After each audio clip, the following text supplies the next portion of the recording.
It's a team that started at the first stage of the major alongside FaZe, and if FaZe and Kerrigan are talking about how much they gassed out at the end, I remember that interview when they progressed to the final stage.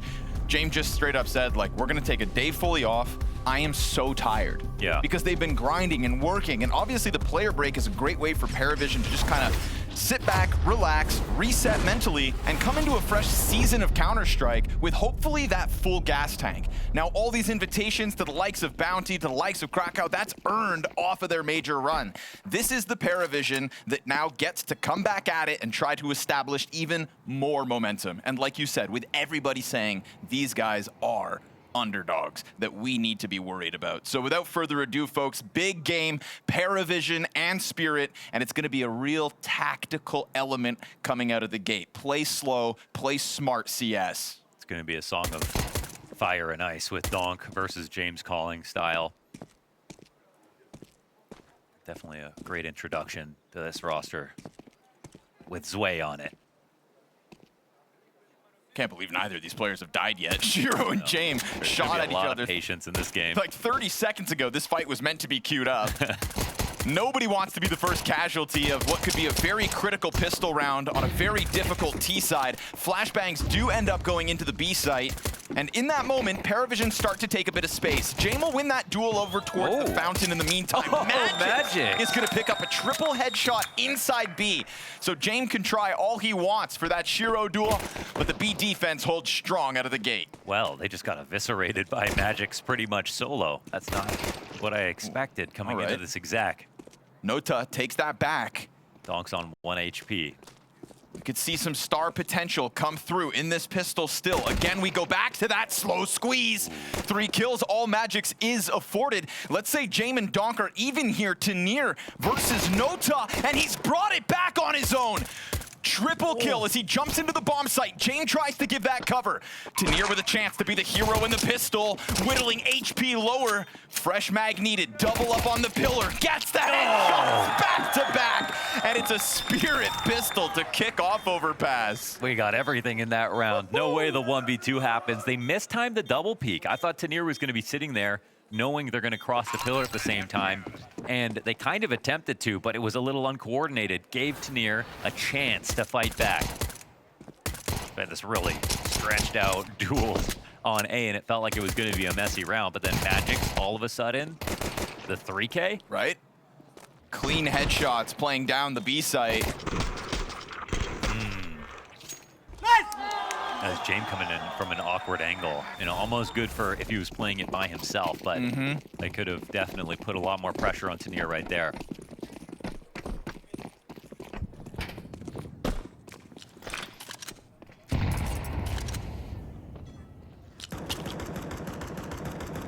It's a pretty light purchase here for PVISION, but they will come through with some tools. Set a utility for Jame. No heavy, investment.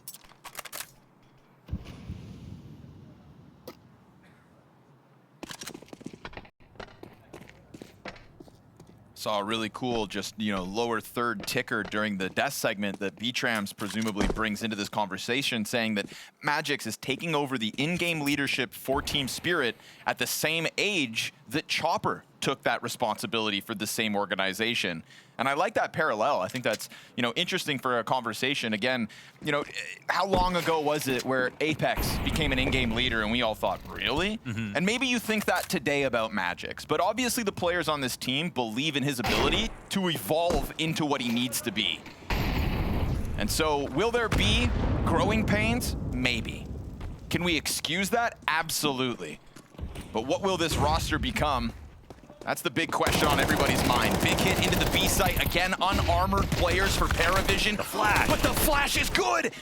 Cielo comes out with a double kill. Donk's on the recovery already. Nota's got his hands on an M4. Last player rushes this down. And we go down to the wire in back-to-back rounds. Very, very close. And they need something like that, especially after dropping the 1v2. That would have got them back into the game mentally. It was an excellent flash to scale those Tech-9s. Got really scary for Spirit for a second. That was really the warning sign, wasn't it? magixx getting caught on the climb up. Bottlenecked in the mud. No flash assists in the kill feed. That was a lie. Those players were scrambling to just stay alive. Not ideal.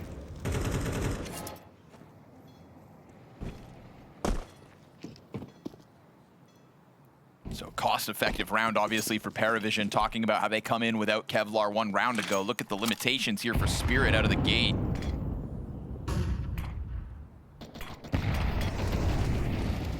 MP9s, FAMAS, critical amounts of utility as well, right? If we're going to go into a full execute, like PVISION have kind of been banking on, even in the last round, they had enough. Smoke, a couple flashes. They'll play the waiting game. Ooh, Zway, gonna disrespect this? He has been lights out all bounty long, and if they leave this gap unwatched, no one's there. Leave it to PVISION to know those timings. Zway's gonna take to the tip of the spear, rotation coming downstairs. It's a scrambling Spirit, but there has been no feigned presence from PVISION so far. When they are near these bomb sites, they do indeed commit. And over the top of the bomb site goes Zway, down with nothing. magixx and Shiro takes man advantage. Good recovery with a couple kills for PVISION, and it's a Jame clutch. As he walks up on magixx, it's shadow advantage, but the SMG survives. He's just playing well individually right now. That setup's definitely very scary, but I think they supported it perfectly. They knew they had the MP9s in the B site. They're playing from pit. They can't fight versus, unless they're playing right in front of Monster, they can't play versus the exec. But the riflers who came in made sure to put pressure in from heaven. And usually PVISION are very good at taking a situation like that and pausing out in the open and then making the other team make a mistake. But here they couldn't conjure it up.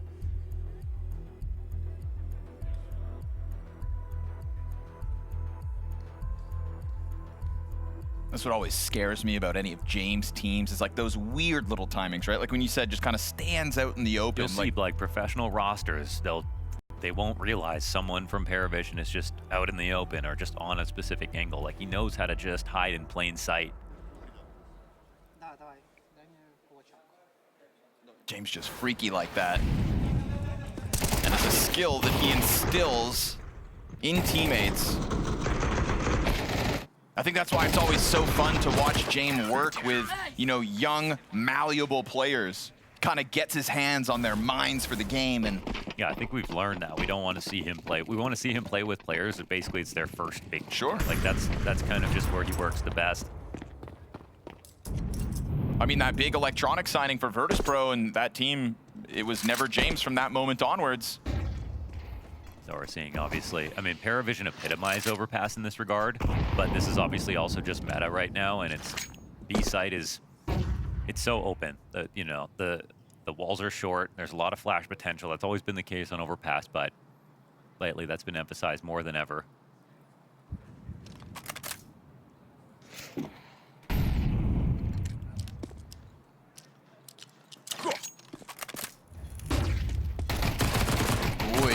Nice, off of the Zontix flash.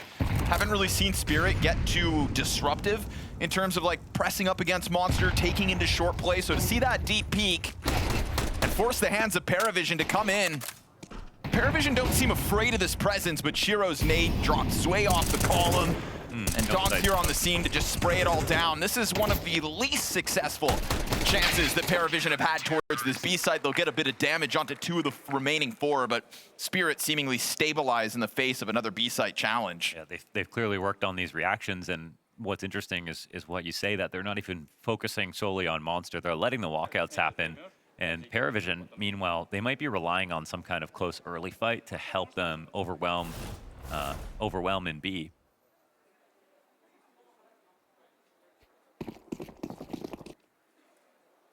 It was really Astralis back in the day that just broke Overpass, where they could exec B over and over again. Remember this game versus Liquid, where no matter how many players they put in the site, it was never enough to stop the full execs. Now that that's coming back into fashion, obviously, the CTs have evolved and learned since then. Ooh. They can definitely get on this fight, so the CTs have to get back.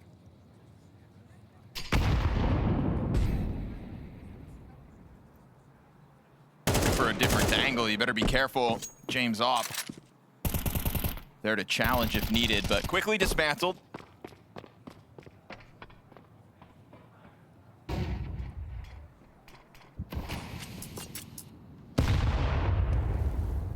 It's 4-0 the start for Spirit, but in reality, PVISION have had footing in 3 of these 4 rounds. I'd say the last one being the most convincing. And now they move over to Monster. We've seen, you know, a couple of rounds with double wall nades. They're still sensing the exec is coming, but it's a new look to try to hold. Clearly tapped into this affinity that PVISION have for the B site. Sparse on grenades, but important utility left over. Incendiary dropped at 40 seconds. I don't know if magixx is going to be able to use this flash. Definitely not. Hands out, fully blind. Good turn from Zontix. Not able to get the double. Belchanok into the kill feed with his multi-frag. Donk hot on the heels of Nota, and he'll catch it. Short control goes the way of Spirit, and a spray control for Donk that bodes well. Man advantage here for Spirit. On top of that, a 58 damage grenade dunked on what's left of PVISION, and James Opp left without targets and left without time. He better hope he doesn't die after that clock expires.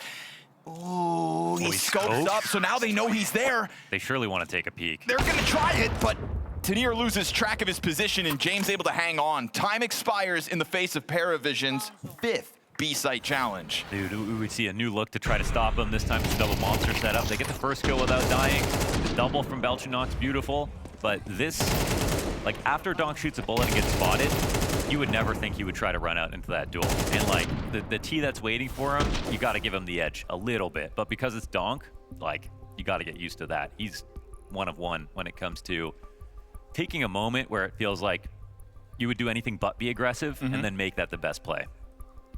I think one of the evolutions we're going to see within this map right here right now is Donk continuing to threaten that connector flank because of maybe the lack of presence up towards A. Yeah. You know, Donk's the kind of guy who's just ready to go. And if you don't show him anything from Fountain, if you don't threaten long, what's Donk going to start doing? He's just going to slam his head against you inside of connector.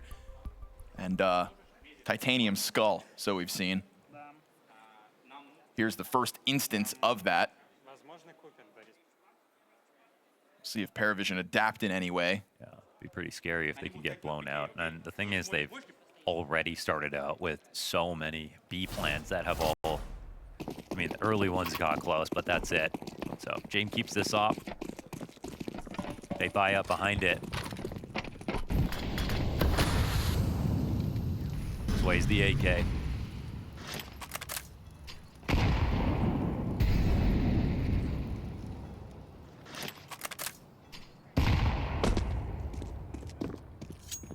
Trying to maintain information safely.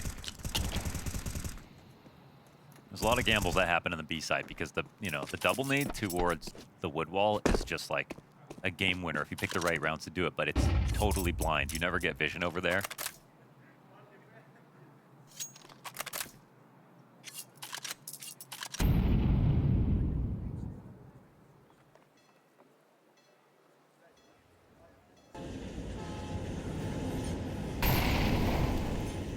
Just when they take a sniff at the site, met by utility. We hit the minute mark.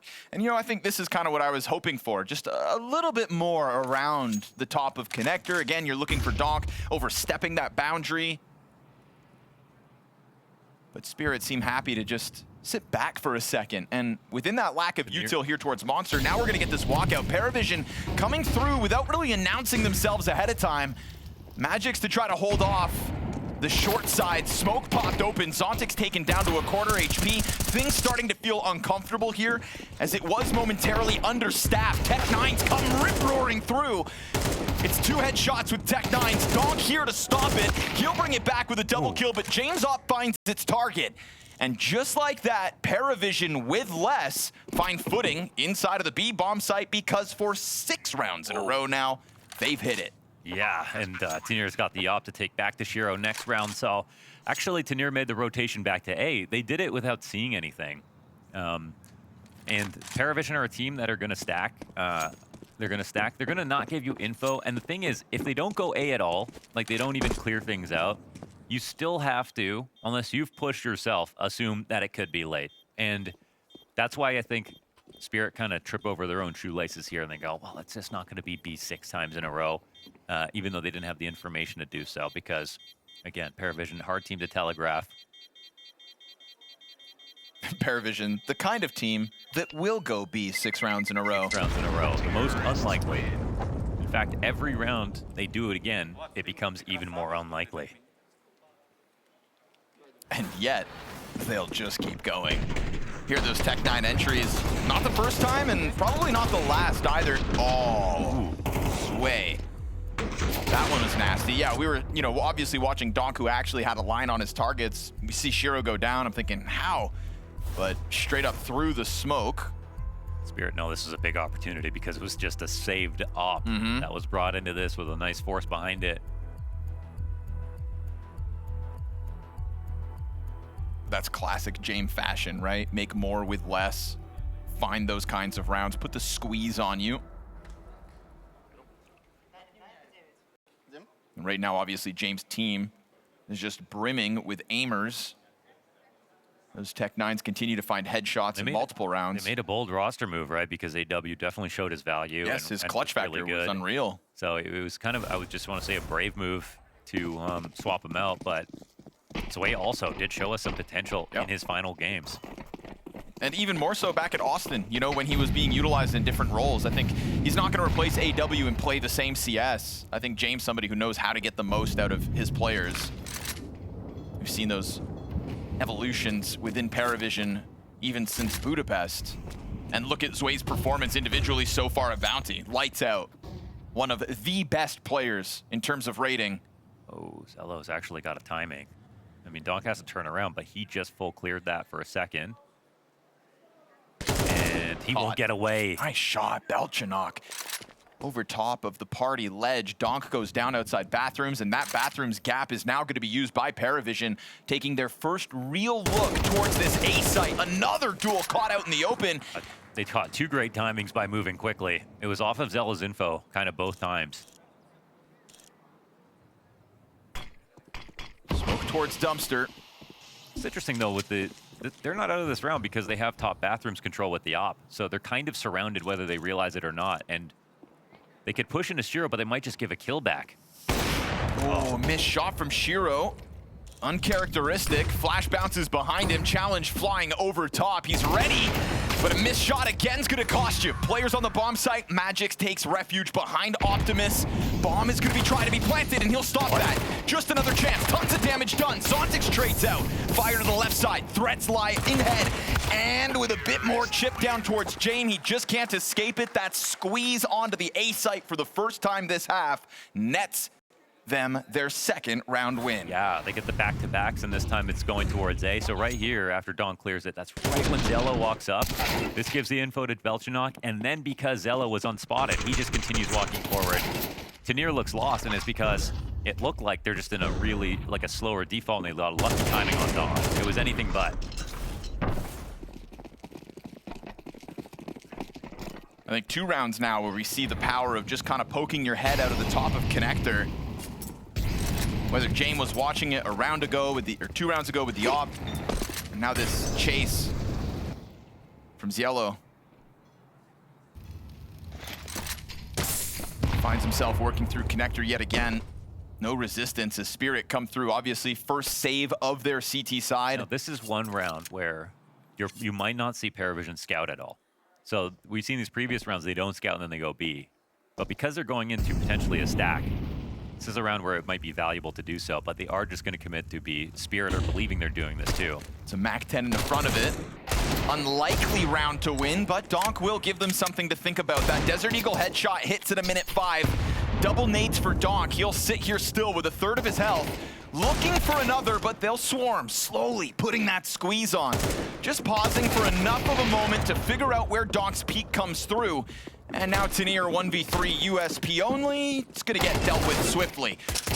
Supposed to have been swiftly and without cost, but Nota team kill makes it a little awkward. So 3 deaths on the side of PVISION means it's costly, but another round on the board is nothing to scoff at as this T side closes the gap to their lead. They had time to cancel and go back, but they didn't, again, have info. They don't use lurkers on the opposite side of the map that often, PVISION. So Spirit tried to tap into that.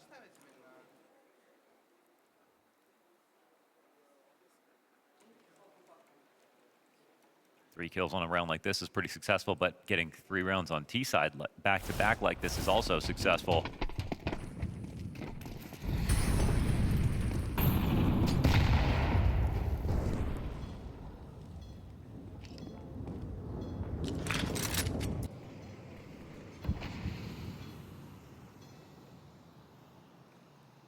Spirit are not going to be shy.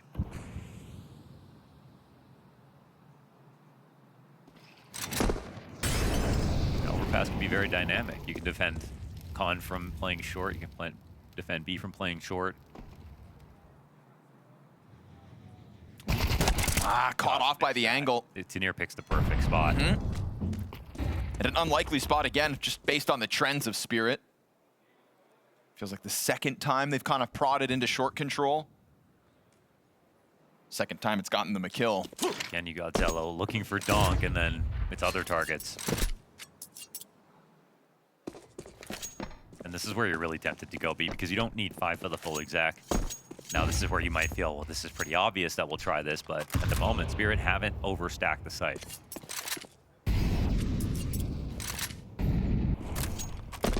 They're running out of time to actually go in, because otherwise, you know it's not going to be A. They have a lot of info. The rotations are coming for the CTs already. Starting to make moves. Donk moving fast down that dumpster staircase.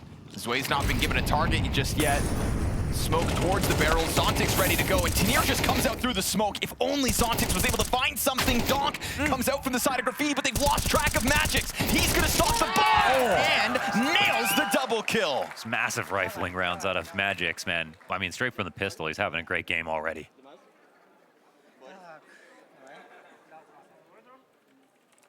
Donk slipping the net on Graffiti, getting to the opposite side. You see how that just draws everybody's attention.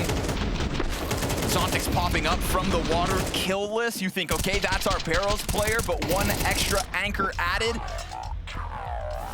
And Spirit have PVISION walking into their stack. And that's where you can see sort of, you know, I mean, when they signed Tanir and Zway at the same time, it was like, okay, firepower upgrade. Hopefully we can still be as good of a team, but with better firepower.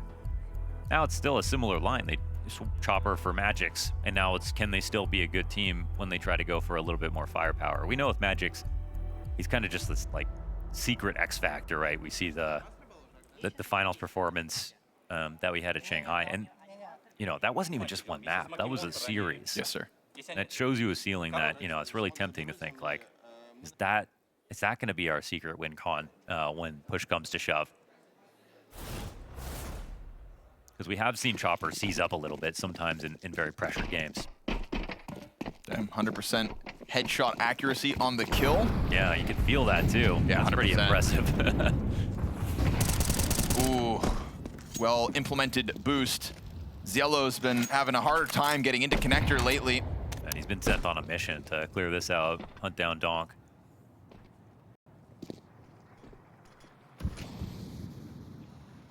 And every round, they kind of pretend to want to do other things, but it's always going to come back to this. Scary part is, Spirit aren't playing 4 guys here waiting for this. It's almost always been 2 with just, at best, fast rotations. This would be a great round for a double nade, obviously. Zontix here. And they're going to hear where this is smoked from, but they might be... Oh, they're coming in. Ooh, yeah. Awkward catch on the boost there. Timing's not found by Spirit. Now you're scrambled, MP9 down in the water. Tanir keeps it clean. He's nadeable. Holds position, back Graffiti, rotate. They don't have one. It's burnt off. They're gonna have to wait an extra second here, Spirit, to add boots to the ground. magixx has been keeping his head tucked this whole time. Donk's gonna be found out in the open. He's fine with that. James trade's good. We've got Belchanok hunting down magixx. He will keep those headshots rolling. And now it's just a double up to both sides of Graffiti. All that remains here for Spirit. Bomb is near the site. That is a headshot and a half here from Shiro, and he's gonna look to reposition up to heaven, but he really just stomps it and then comes back. And this walk up from Tanir, James gonna get blindsided. Short player doesn't peek. Zello working with that 3 health from the early connector damage, and so Spirit, man disadvantage, still regain their bomb site. The micro on this round was just beautiful, and I'm not even just talking about Spirit. I actually like the way that was approached, I think, from Noda and Pit to try to take out Shiro or Belchanok.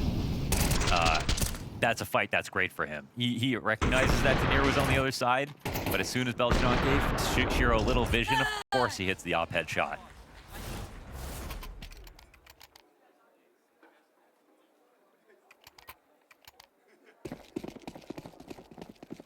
So a good lead for Spirit, but it's not been a bad T-half for PVISION. There's still time to get 5. Seen him win a round like this already. Kept that pressure on Spirit this whole time. I'm impressed by Spirit's resilience in some of these moments, right? You're getting caught off guard with the timing. You still rotate down in time. They're going for the nade this time, the double nade on Woodwall, and it actually might hit a target. Still floating over there, trying to line this up. They haven't thrown it all half. Now could be that chance. Like you said, you've got to sprinkle it in at the right moment, and they do. But only one nade hits, and that won't matter. Sway catches the Tech 9 headshot. Short kill. What a shot there from Nota. MP9 under pressure. magixx can't survive. Man advantage established, but barely. We've got a single bullet to kill 2 of the 3. And PVISION, they're not able to survive this. Damage continues to be racked up. Shiro just looking to work with the pistol, but if he fights versus Jame, that pistol may not cut it. Donk lets this breathe for a second. Waiting for that peek off site. M4 retrieved, and they're gonna finish that little off of Zwei, but have they lost track of Jame? He gets onto the short side of the bomb site. Here's both players running around trying to find the solution. This is so Jame. And as he goes over top, Donk's hands are busy. It's perfection. Now no time for the defuse, surely. Shiro tries to get back on it. Isn't that just classic? Yeah, it just disappears into the darkness. Jame, that is so well done. Again, more moments of brilliance in the micro here.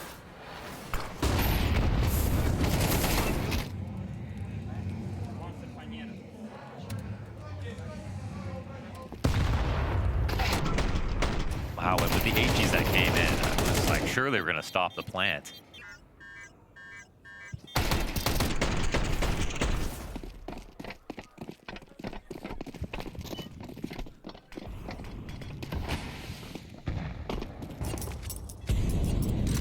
So they got 2 low buys that have got them rounds.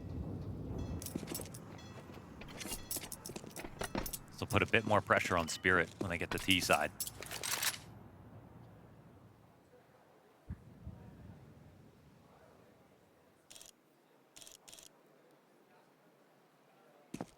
What a contrast in that clutch, huh? Watching Jame just cool as ice, work his way around the bomb site while both the retaking Spirit players are stomping around the bomb site looking for the duel. The logic here for PVISION is all economy focused. They know it's last round of the half. I think they have a pretty clear idea of the money.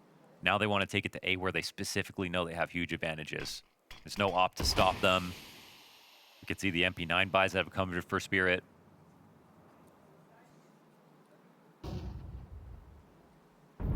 Shiro misses timing on that bathroom peek. There is indeed a walk-up. It's yellow right here on the entrance. Oh, Shiro's missed it twice. Isn't able to turn back around. That's a gift. Uh-oh. Not ideal moment here for Zwei, but he still has the presence of mind to clear Donk's favored position. And sure enough, Zwei doing so secures just enough time to plant. Oh, never mind. Nade comes out from dumpster pressure back on PVISION. They gotta get that back now. Gets scooped up. Jame misses the timing on the flank. Now magixx's MP9 is gonna find the second attempt, and that frag grenade is worth its weight in gold, but a Jame clutch still doable. Back to back, 8 health to pull this off. Both bodies behind Dice, and he sees it, but they see him. 7 seconds, pressure's on, and as he misses that second shot, so goes the clutch. Spirit getting away with a robbery as they secure 8 rounds on this CT side.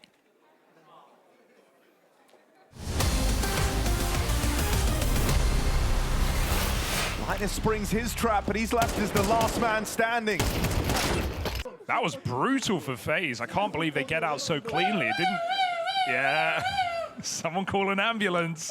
Apex, they've been yelling at you the whole game, calling you names. What do you want to say to them? That's all you can say. Took you it back. Look at forward. Yep. He's enjoying himself. Oh my god, he's playing the guitar. What does this man not do? Man. You think to yourself, what the? Is it a bat? Is it a plane? No, it's an eagle. No. It is actually a falcon. Barreling down from Banana and getting this double kill out of the gate. Yeah, it feels like this is where the rubber's meeting the road a little bit. They're good.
A real classy game of Counter-Strike, may I say. PVISION felt like they brought the challenge to the table. Ooh, that's a one-of-a-kind keycap, folks. HLTV #1. I like that he's got it on his board to remind him where he's going to get back to, Launders. Definitely. Well, you referenced it, said they've made the team to get them there. Donk and magixx tied, just like Shanghai Grand Finals. Oh, take me back.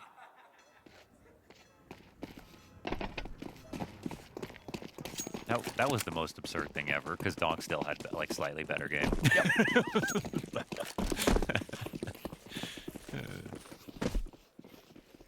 Stop freaking us out with that, Jay.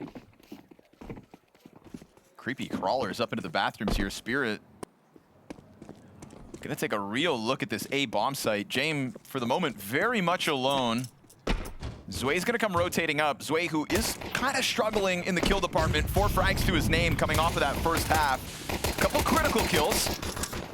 Quality. But not as many as he would have wanted. So Bomb's gonna be going down in the 5v5. No kit, but a smoke and a flash for the retake. But they're pushing into where all the CTs are now, because they have to fight for the spot. They can play long. Feels like they're hoping Donk can just take heads off towards the bank. And if you control bank, then suddenly the dumpster push is compromised. And this dumpster push is going to be key for PVISION. Yellow trades out. Donk holds on to his half of this, but as he comes back in for more, he gives them a chance to refrag on him. Now Shiro's got the responsibility because the bomb's not planted for the bathrooms, and that's fine by Shiro's standards. P250 for the back-to-back headshots, triple in the pistol, and a 9-4 lead with a second pistol in their back pockets. You know, I kind of like it, because Overpass in this A site is uniquely like a spot where both choke points right here are really nice to play close to. Like, let's say it was B on Dust 2. You could play up by the window and by the door, but the tunnels is right behind you. They see everything. But on Overpass, you can hide behind Dice. If anyone's coming up through bathrooms, you can't really be spotted. And it's really going to be confusing for the CTs coming up. Like, wait, they're taking over CT now? Like, if 4 guys here, it'll be hard to be prepared for that. And even if you just win one side or the other, you can push down into it and suddenly win on time. That's not like best case for PVISION. Getting a little bit on both ends. magixx looking a little rambunctious at the moment here, jumping around top connector. PVISION no force in this half either. You know, the value of utility in their first CT buy, especially at the 4-9, potentially 4-10 deficit. James' ability to rock your world on the CT side of Overpass knows no bounds. This is one of those driving factors that won him his major in Rio. Playing Overpass throughout most of the best of ones at that event. That would have been a nice clip off to get. More bodies were the first ones found. Tanir's just gonna let that Galil rip. And Belchanok finds himself versus the entirety of Team Spirit. Said double digits likely. Well, that there's double digits secured. Gonna be hard to pull off an upset without the pistols, even if you won like a nice streak in the first half. Hopefully PVISION get a chance to show us what they can do on the CT side. I'm not going to just write off PVISION's gun rounds because they've yet to start here on the CT side, but in a world where Spirit do dominate this game, I think that everybody was kind of watching these quarterfinals to figure out where Vitality stood and where Team Spirit stood. Sure. As Falcons are coming into this with a stand-in, no coach, etc. We want to know who wins the first event of the year, and I think eyes are falling on the Spirit versus Vitality matchup. But I would think of the two games today, this was supposed to be the more competitive of the two. Gamer Legion surprising us in a positive way. Yeah, we've had some good early surprises already this event with like the teams that, you know, we had no idea what to expect. Eyeballers, Foot, yeah, seriously. Heroic.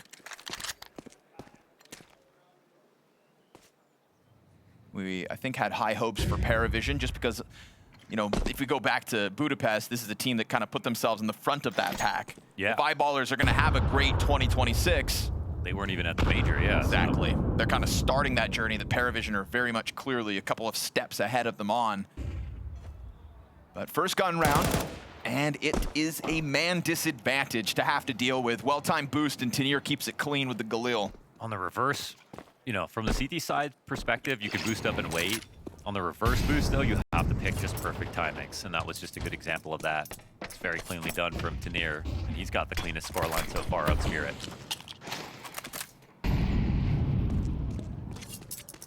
It's a very disheartening moment now for PVISION. First rifle, low guns, low grenades. And this is where they will always go into stack mode. Belchanok wanted that barrel spot. Without the counter smoke, it's so hard to stop. And the MAC-10 already rips through, but there's that double back. Jane keeps it alive, and then Ziello up from heaven, traded back. Shiro knows where you're at, but he's so low health, and he has to go for this bomb plant. Oh, he's got Jane running! But if he jumps up, Jane keeps it ready, and it's Jane himself at the center of PVISION, physically. And look at this inside of the server, hanging on to Graffiti critically. That's a crazy mow down, and it's the early stack decision that brings him over to Graffiti that quickly in the first place. So, 2K spray right here, great lineup. The headshot on both guys. He doesn't freak out in the 1v1. He's never gonna pull his knife out and jump on the back of the site and try to rush things. Never. Shiro could have probably got that plant off and then played shoulder peeks for about 15 more seconds before that round ended if he wanted to. Crazy, they do this 4v5. Spirit will have control of the timeouts for the rest of the game.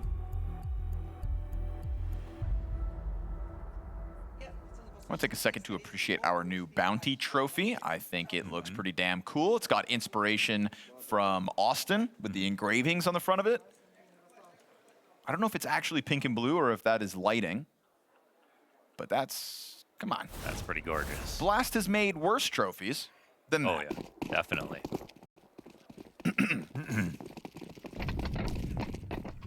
Nothing specific comes to mind, but you know. One exactly. Memory. Oh, God.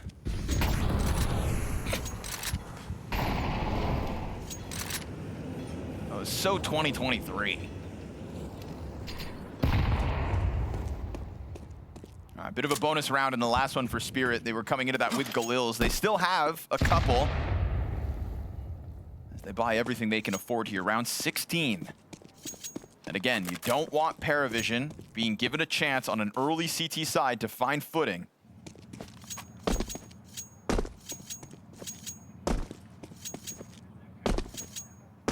So it feels like sometimes James wears spiked shoes, the way he's able to stop his team from free falling. Just digs in his heels. You just saw a lot. Helps a little bit slow for the full exec that's coming in. Feeling like this could be a good plan. We'll see if Spirit will realize that. They'll probably play outside bathrooms. Moving up quickly, though. Zwei adds himself. Looks like James going to go for a bit of an info play. I think this round comes down to Zello, honestly. James takes the peek, well-timed flashbang and the frag. Yellow's not able to hold his, but James gets another double, trying to scramble off of the signpost. That's what's going to cost them their in-game leader's life. Nota's tagged and dealt with. magixx goes wide, hits the headshot onto Zwei, who survives on 10 for now. Belchinox crept out through that bank, and it's going to catch them off guard, but Zontic's right there for the double. A 1v1 trade train squeezed out of Spirit, but they will still net themselves 11.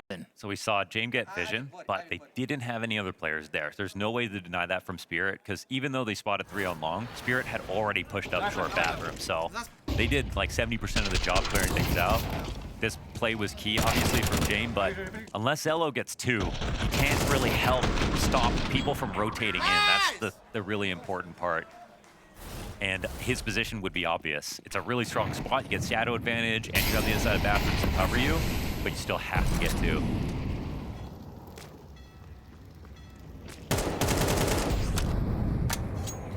Yeah, right back to square one here for PVISION. Ouch. That one M4.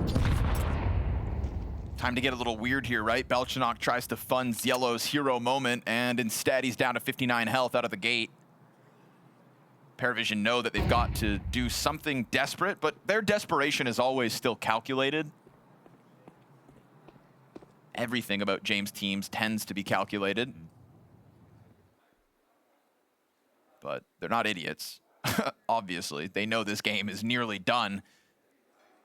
And so try to sprinkle something special into this one. Unfortunately, Yellow's still up at that A site.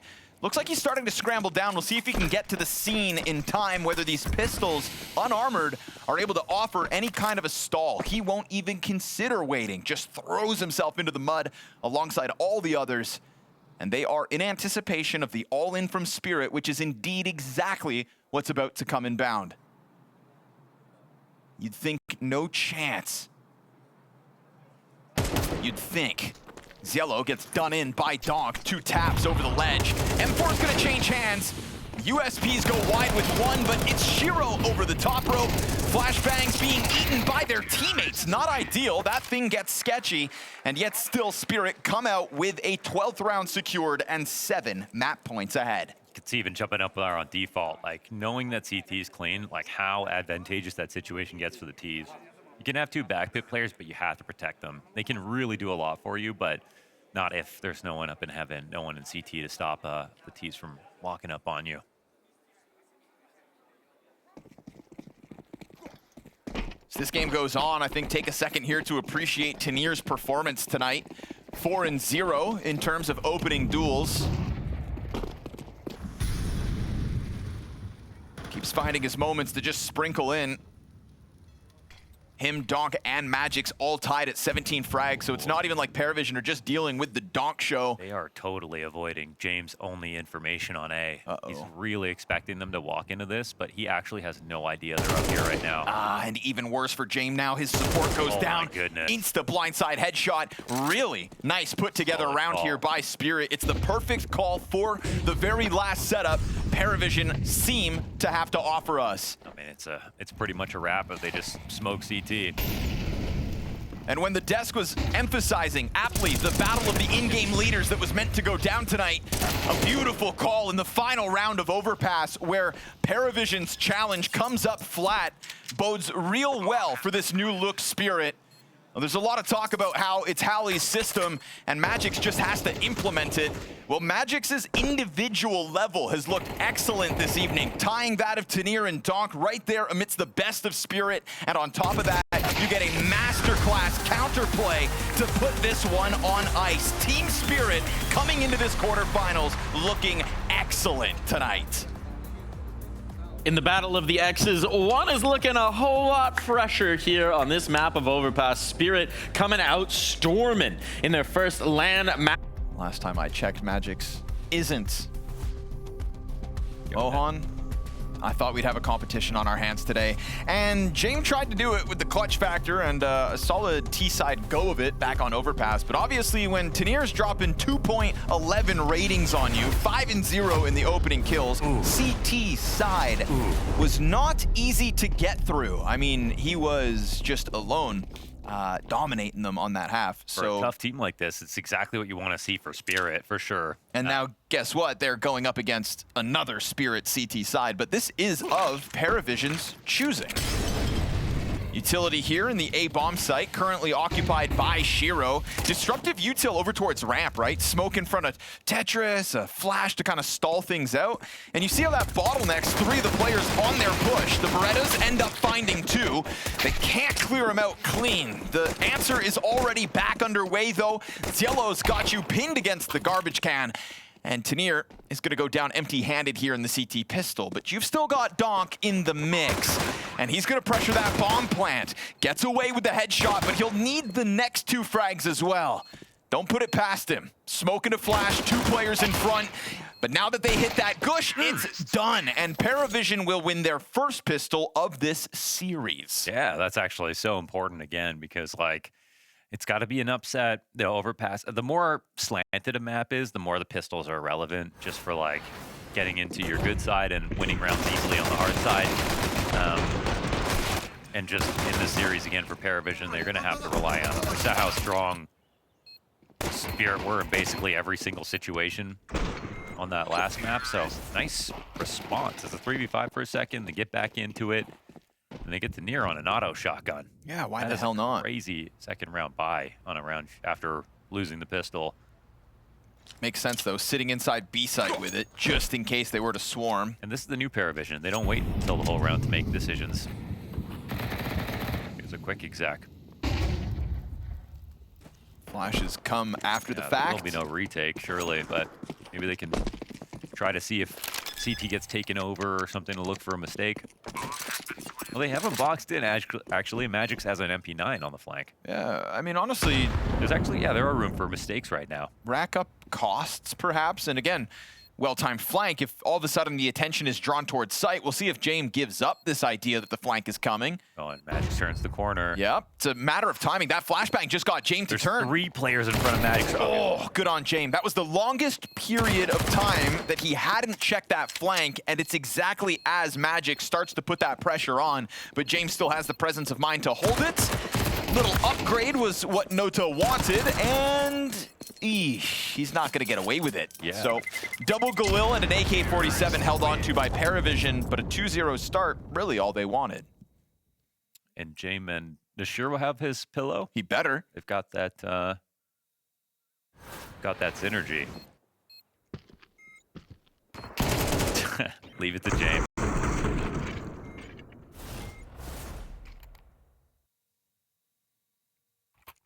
But they never saw the secret weapon, did they? They never saw the noob tube. The old XM1014.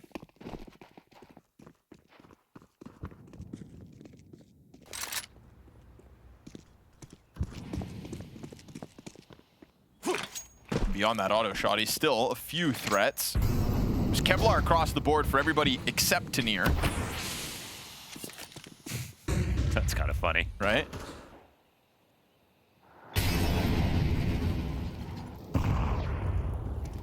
Smokes come down on the A side again. Interesting spot to nade, actually. I don't think he heard. Oh.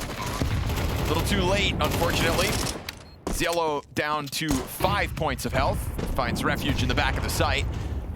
He's just trying to get the hell out of there. Oh, wall bang through the stairs. Wow. Not every day you see that headshot come through, but magixx lands it.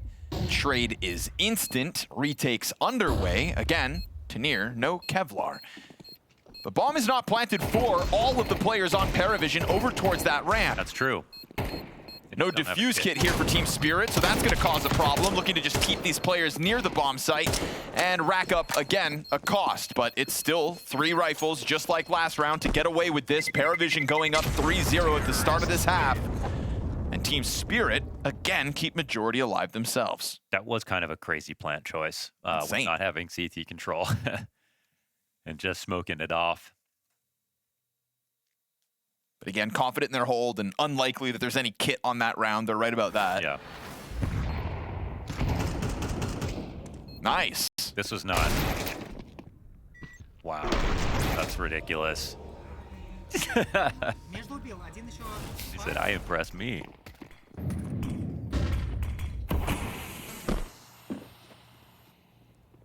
Just to be clear, that was not his crosshair, right? Most likely not. Okay.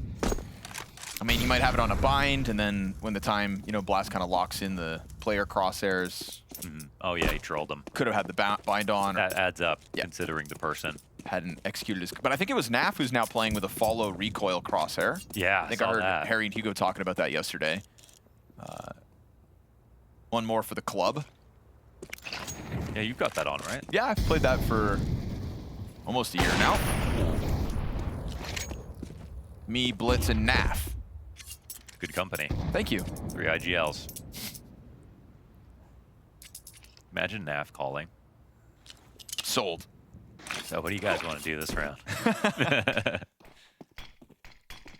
Smokes land in this 5v4. A deep op peak is going to keep Tanir's start on map 2 limited. And Shiro's going to find a robbery of an op shot back. Just escapes there unscathed. All's good as far as Shiro is concerned. Waiting for a chance at another target. Really going for a default plant again. That's crazy. Yeah, he kind of wants this bomb plant, but the pressure could be reapplied from Ticket. A stray op shot goes through. All boils down to timing. Sway burns Zontix alive. They're waiting a long time, man. They need another kill. Donk headshot here off the stairs. They wide swing into him. Great challenge for Zway to get one back. And then they will find that plant on the other side of things. They secure the staircase, take over connector, and make sure that this double up on Ticket that Shiro clearly wanted the challenge never has a chance to thrive. 4-0 the PVISION start. Very well played so far. Very well earned. Right into the rifles. No stress at all. It was a clean pickoff from Shiro, but not much after that. If Donk got a multi, that round gets ugly. But he was on stairs, really trapped in. Great opener here from James. Digged for 15 damage.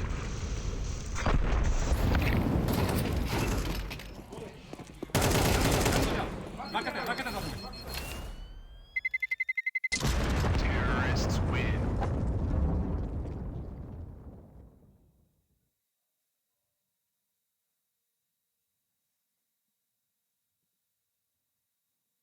Spirit stumped out of the gate here on map 2.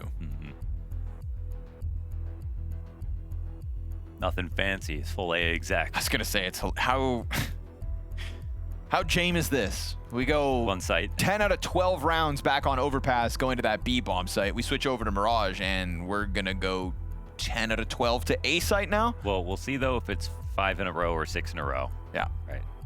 But I'm gonna say surely not. Right? Surely not. Yes. Mirage is not. That's what he wants offering you to think. you the meta of this just is a broken site right now for us. This makes sense to need to. Sure. But yeah, you're right. Like hard man to predict. And yet so easy to predict. Yeah. Just impossible to play against. So they set up with their default mid grenades, and they are moving into. The bomb's going Palace here, so it's a different look, but it's still an A play brewing.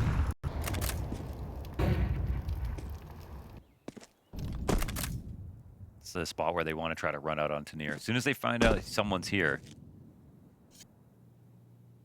it's going to be this wide swing out of Palace. But this is actually only encouraged a rotation towards A. Tanir gets more into the site. magixx watching over his shoulder, and Donk in his usual spot. Jame, that one anomaly here in the 5th round, playing out towards middle. He's got chair control. They're so focused on A right now. Yeah. This did not work. 4 rounds of... It's going to have to be firepower that wins this for PVISION. Wide swing to Ticket. Ooh, Donk leaves a little to be desired, but that's fine. He's got teammates across the board that all pick up a frag apiece. PVISION try to swing into that one unexpected, and instead they just hit the ground the moment they exit that palace. Every single player's dead. James shows up like, guys, what'd you do wrong? Yeah, honestly, Spirit didn't have a lot of vision inside of middle. I think they really read the nades that were coming in and precipitated the strat. That was just looking like a solid sort of preparation read here from Spirit, unless they saw something we didn't. What's wild, too, is that wasn't even like the cleanest mechanical moment out of Spirit's squad. Donk had so many players. Yeah, just kind of hitting half of the health off. You know, it's not the insta-kill as maybe you have come to expect from him. But you're really relying in that spot just for there to be one guy in Ticket. You know, you almost maybe hope it's Shiro so that you could just either kill him outright or spam him down as he tries to hide behind Ticket, running over top of his teammate who might be under balcony. But yeah, it's actually just a super good round from Spirit in terms of what they clearly knew about what was going to happen. I think that's, you know, a good... Oh, this is interesting. James Banks brought something to our attention earlier today, that Donk is now, for the first time ever, playing on a different mouse. We see his hand on it here. Yeah, he really took that Kassad tweet to heart.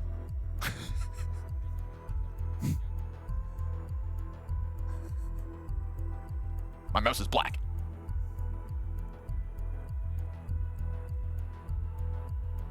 So a change up. We know sometimes players can get a little superstitious. Yeah. Kind of hard to change anything. Is it Xantares who still plays with a wired mouse? That one always freaked me out. I mean, I never believed them when they said that wireless technology is more reliable than wired technology. Oh, now, but they've got special wireless receivers to give it like ultra super wireless boost. But if you need those receivers, then clearly the original must not have been that good. You know? That's right. There you go. Or is it just to deal with skeptics like you, Launders? I don't know. Yeah, I mean, it's half confidence, half science. As a wireless mouse user, all it takes is me forgetting to charge my mouse, plugging in a wire for 1 day of gaming to be reminded why I'm wireless for the rest of eternity. Little tug, the resistance. Ugh. Get out of here. So we kick off this round with a missed window smoke and a lot of attention from the CTs in middle.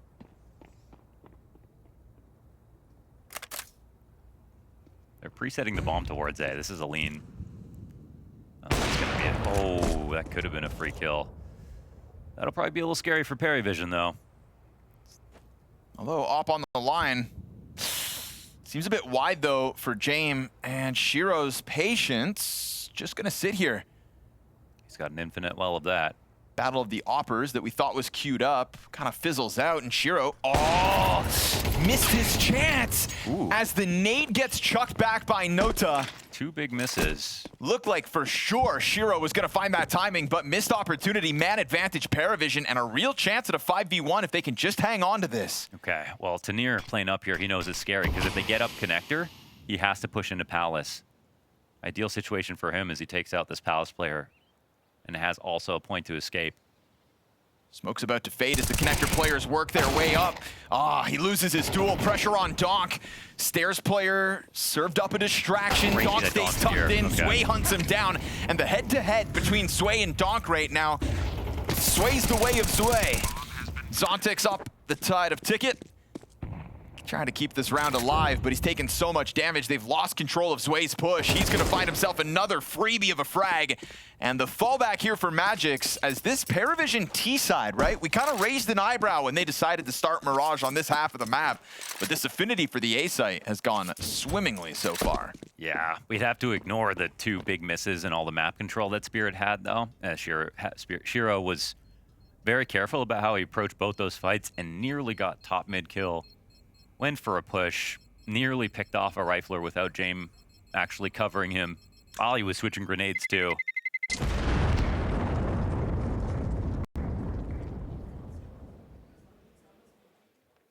that's a bit of a fortunate moment here for sure for PVISION.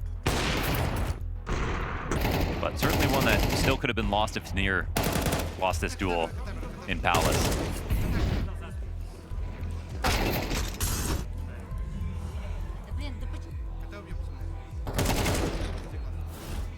Nice to see Zwei finding his impact after having what was a disappointing first outing versus Spirit over on Overpass.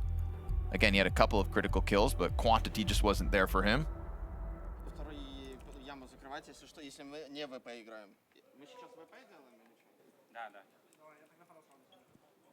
You know, and I think when the conversation had started today about the contrast in in-game leadership and the experience of James versus the inexperience of magixx, it's one thing like when you can't apply the game plan out of the gate, but now we talk about adaptation, right? Trying to find a solution to this problem.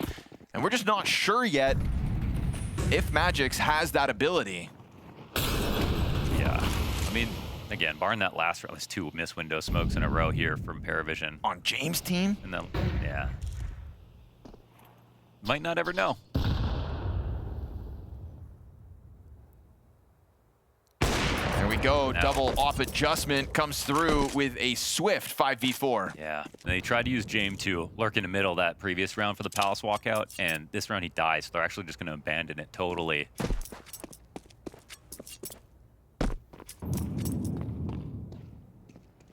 Last round was a second rifle for PVISION, and it was sort of a stroke of luck that they, you know, were able to bring home the win. This one will be a bit more difficult. Oh, they're really leaving the bomb back, so Noda's surely gonna just... Okay, yeah, I'm like, maybe they want to use him, but... Get scooped up and they work their way towards B. Gonna hope that they can just maybe group up and outnumber an op hold. Thing is, it's bolstered now by Zontix and a fresh smoke right as they arrive. That's really alarming. Ouch. It feels like there's 2 guys here. Belchanok's gonna be queued up for an M4 headshot. Ziello has worked into the side of this and avoided damage for the time being. The smoke is gonna fade soon enough, but it's still gonna be a critical push for PVISION. 20 seconds on the clock, and it's the higher HP player dies first. Oh, that's so perfect. Damn, Zontix just sprays into him. Almost holding the apartments on his own. Now magixx waiting for the cat play. Insta-kill back to Nota. Oh, and he's got himself a 3rd frag this round off of the op. IGL op star rifler. Pretty good looks here from magixx so far. And never a big game choker. But Zontix obviously... It's just pure like, yeah, like he knew the trade was coming out. He knew it was going to be a little delayed. Whew. Damn. Look at the reward that earned Spirit as well, right? Right back into the pistols, PVISION.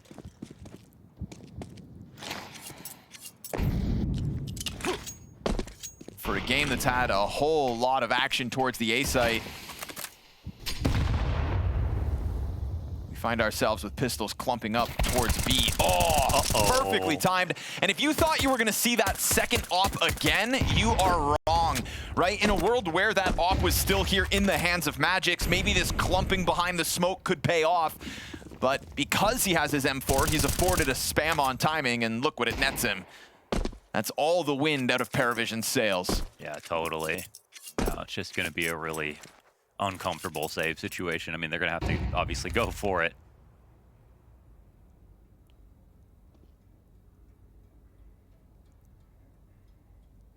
Donk's even still on this B site lane. Finding 2 players through the smoke like that, odds are there was a stack behind it, so no help needed on A for the meantime. Belchanok's Desert Eagle tries to take point. But there goes James. That's the bomb stop. And ooh, a cheeky ace for magixx here versus unarmored pistols on the B site. Welcome back, magixx. Rack him up, well earned. I'd say off of that triple op shot, the 1 round prior, he deserved the ace in the anti-eco.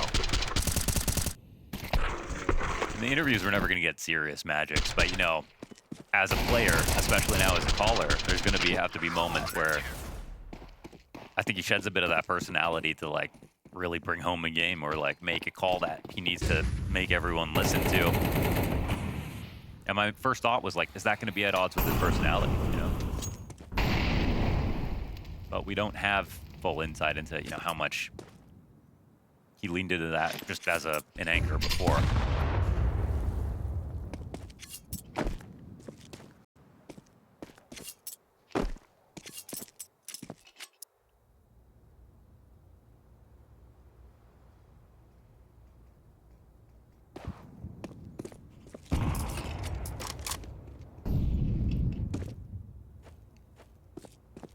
Not a bad time to go B when they're pulling out like this. If this becomes a cat smoke, it's actually kind of hard to get back into it. You typically want someone in the back of the site no matter what.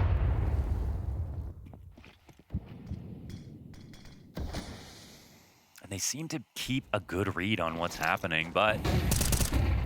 Just diving by, 50 damage as feet hit the ground. magixx and Zontic tear through everybody. Oh, they thought they had a chance, Launders. They thought they had space and timing. They thought that they had this hit in their hands. The fact that they can now anchor together, that's just terrifying. Oof. That one made easy. So, one guy holding second window, and on that slipper angle over on Get Right, that's great. But you want to have some kind of crossfire in B, especially if you let them get out, or, that guy gets mollied or flashed, and maybe it was too hard to read here for PVISION, but their lead is just about vanished. But they pulled off 2 rounds like this back on Overpass T side. Let's see what they can do. Easy pickings versus pistols, you'd assume, but Ziello still comes through with 1 at least. Ooh, and Donk's AK is gonna go dry. No way! Triple Tech 9 round for Ziello so far, just when stability was seemingly found. X Factor from PVISION breaks through again. Now hands on to AKs. And Kevlar in the mix. Did Shiro fake the run back, or did he go pick something up? If anything, it was just the flashbang, so it's really not enough. magixx testing the side of this smoke, and that space given over. Ooh, this is going to be a sting of a result for Spirit to have to handle. We've got kits on both the CTs. Terrorists, as those smokes pop, take a look. Jane finds the frag to Shiro, and they break through. Triple Tech 9 round for Ziello, and pressure right back on Spirit. Yeah, that's going to be a salty moment. Would have been just their moment of reprieve. They can have an eco to farm off of, and right when that's about to happen, PVISION chime in with another force buy victory.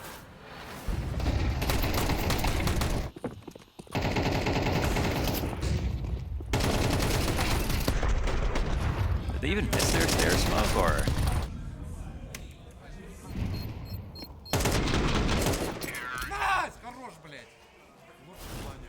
Not a super solid track record of smokes landing this map for PVISION.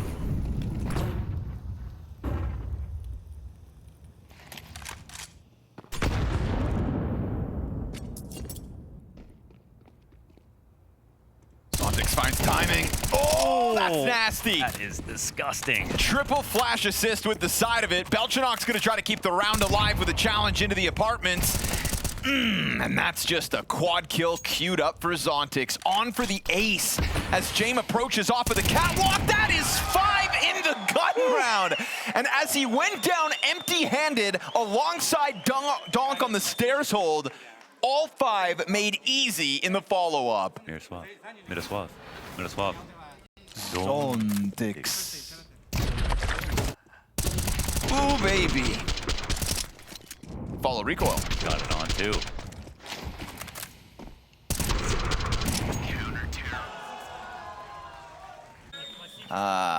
Gut-wrenching moment there for PVISION, who so probably dialed. felt like they had just kind of secured the half. They had a 6th round ready to go. You really don't see PVISION versus anyone get red so often. It feels like Spirit have been reading them extremely well. Yes, I agree with that. Go back to the end of Overpass even, right? That perfect T-side close in a gun round.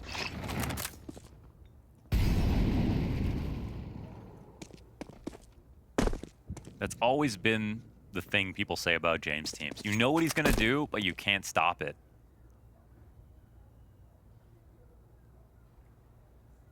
One go of it again here for Zontix. Top middle challenge sent towards him. And it's another multi-frag, although not as dominant. Donk is here to clean up. Taps into the head of Jame. You just feel pinned against the wall if you're Jame in that moment. It confirms the bombs down towards middle, and timing versus Shiro on cycle. But everything's stacked up against him. Belchanok versus 4. Doesn't have bomb possession.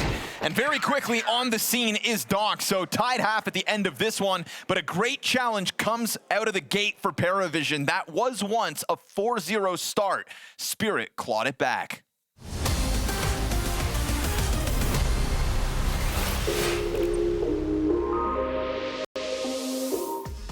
Hey guys, Jacob Pimp Vinegar here. Do you think you know enough about Counter-Strike to win your fair share of $15,000? Then you better pay attention right now. You've probably seen us use the NovaShots app on broadcast before, and I'm here to tell you exactly how it works so you can claim bragging rights against your friends or your enemies. It's completely free to participate, so let's go. When you sign up, you're getting 1,000 tokens. Those tokens you can use to buy team tokens, or basically team stocks. Now you need to pay attention to who's playing who and on what maps, cause if you predict correctly and you invest into Vitality just before they're playing their first map and they win that map, you're getting a 20% airdrop bonus, which means you have even more tokens to invest into other teams or to invest furthermore into Vitality. Team prices move live based on what people are selling and what people are buying. It's a free market after all. So let's say Furia is about to play a game. And the map they're playing, you know they're great on the CT side, but they struggle quite a lot on the T side. You now see they're starting on the T side. So instead of investing from the get-go, you can wait out a little bit. You can wait for people to panic sale when they're not doing well on the T side. And then when they move over to the CT side where they're doing the best work, that's when you buy into them. That's where you buy into the comeback as well. Here's my top tips in order to maximize your tokens. Firstly, pay attention to game as it's live. You can buy and sell your tokens at any time, which means that the prices go up and down as the game is evolving. Let's say Vitality is playing. Let's say they lose the pistol, they lose the second round, they lose the third round. People start panic selling. And if you believe they're coming back, maybe that's where you buy in. You buy the dip and then maximize your tokens. Don't forget the 20% map bonus. You don't need to hold a team for the entire tournament. Get in before the map, ride the success, then reassess. There's also a daily mode where you can predict match winners, match scores, MVPs, etc. So you can flex your Counter-Strike brain even more and win daily prizes. So make sure to get the NovaShots app and see if you can beat me and everyone else.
What was once a 4-0 lead and a 5-1 lead for the side of PVISION ends up being a pretty recovered half for Spirit in the end. We get some big multi-kill potential out of Zontix. You know, that ace in a rifle round really kind of changes the tone in the server, and it feels like Spirit, if they can run away with this pistol, which they won both of back on Overpass, all of a sudden, pressure on PVISION is real.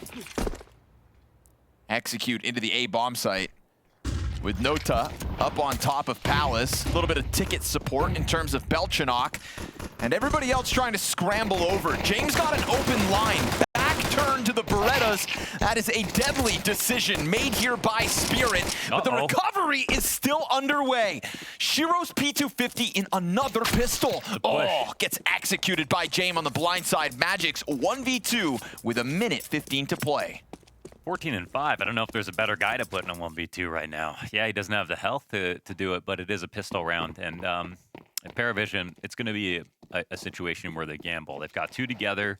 They can allow the bomb plant to go down, hope that the game plan comes back to A, but magixx is not overthinking this at all.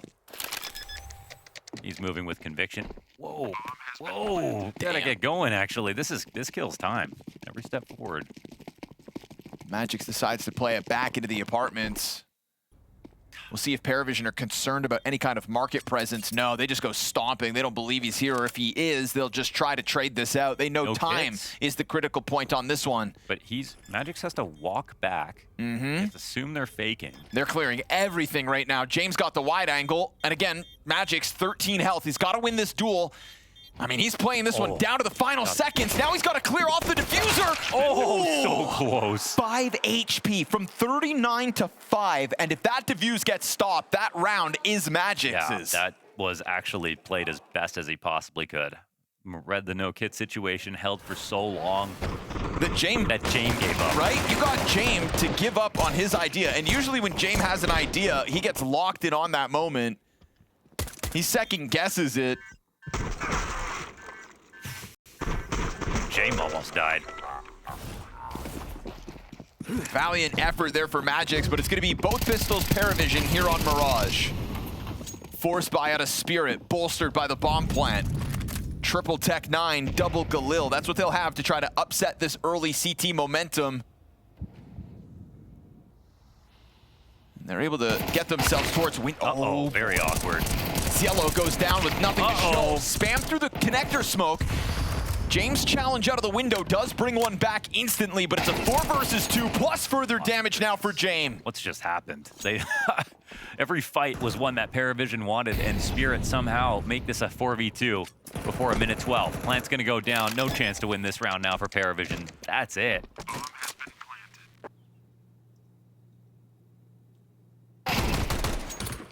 Can't even explain that. Ooh, this will be a gut-wrenching map loss if PVISION lose control of it fully. Lead at the first half, second pistol. Falling victim to just the double Galil play up catwalk.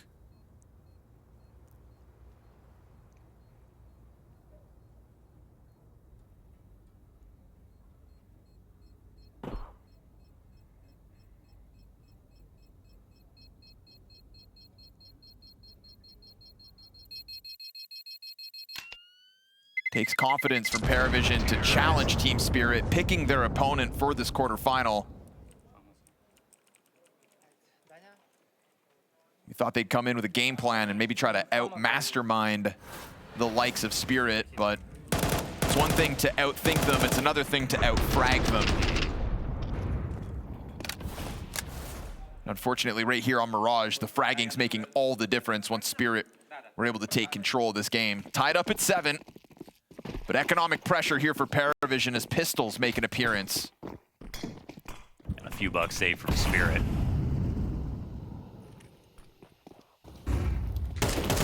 Going for mid straight up. See ya. Yeah, good luck versus Donk. Zillow is not having a good time here on Mirage, now sitting 5-13. First death back-to-back rounds at a very critical point in the early CT side.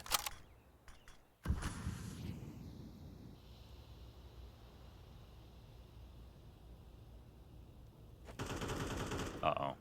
That's not getting flashed, yeah.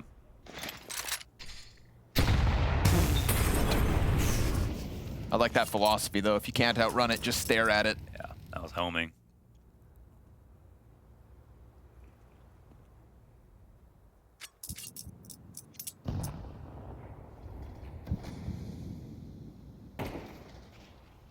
Molotov out on the jiggle, Donk on the walk-up. They're getting cramps, but they don't even really have a stack either. 3 players inside B. Frag Grenade's gonna chip down Zway. Pistols here for the defenders. Spirit are gonna have to forget about someone. They don't have great spots. Donk comes running upwards from catwalk. Tanir with the insta-kill already. There is still, that 5-7 that you'd think would get something going. Tanir and Donk just have their way with this bomb site. Oh, but Belchinox 5-7 finds a couple of kills. Unfortunately for him, he's being squeezed from the flank and doesn't even know it.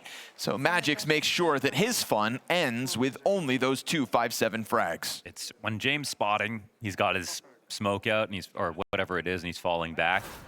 It'd be better maybe to just try to fight, because like once you let them up cat with the full split, with the guns they have, everything's gonna get cleared.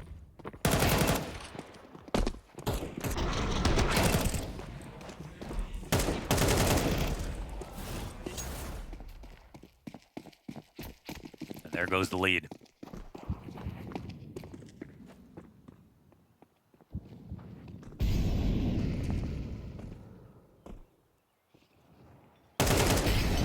Easy pickup for Donk here. Unarmored pistols inside of the A site. Team Spirit feel like they can just kind of stamp their play onto these rounds now. And that is why Donk and Tanir just combining for some more easy entries. James tying his shoes inside a connector. I don't know if anyone's going to spot him, but... Surely James wears Velcro shoes. It's just that much more efficient. It's more efficient, yeah. Let's be real. He min-maxes that. Absolutely, I could see that. But at the same time, he might be the kind of guy that like really wants to take his time in the morning. Oh, true. You know, some Sure. people slip on their shoes. I bet you James unties and ties them every day. He definitely puts his pants on both feet at a time.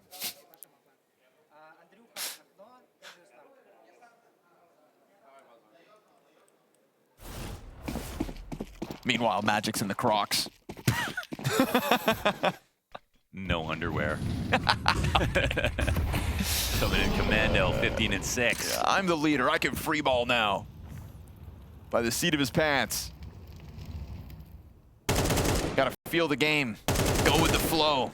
And right now, that's what Spirit are doing. Just finding flow in these last couple of rounds. Early damage onto 2 of PVISION's players. Yeah, Zella just tanking it. And again, PVISION instantly playing with so little space. You know, that part is a little bit uncomfortable.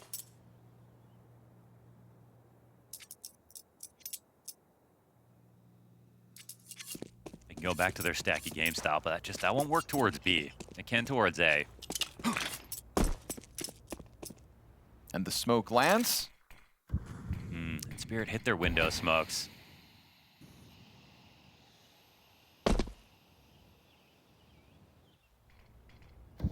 No contest for Donk. You know if you give him an inch, he's going to take a mile. So he's about to try to go roaring up through connector. CT's put a smoke in front of him. We'll see if he respects it. Odds are not, but that'll help. Wow. Belchinok just puts a burst through. Ooh, crosshairs on point for a second. James holds off the front of the bomb site, and Ziello's still able to get at least one, but he had fire at his feet. Missed opportunity for James multi-frag. magixx putting pressure on him. There's a flank coming in, though. Trying to get this Shiro play out through connector, but yeah, that A ramp flank's gonna find the bomb with back turned. Nota is gonna execute, and all of a sudden this round fizzles out. Heavy stack from PVISION inside of the A site, and it works wonderfully. Yeah, actually, look, it felt like it was more of a B play, but they had the push coming in, then they had that final rotation, off killing from the CT side, and this is beautiful. Belchinok, that final little spray just to check before Donkey even blows it open. Every bullet hit. That's huge also because Donk's never lurking. So it's just like you're getting full info on the exec now too.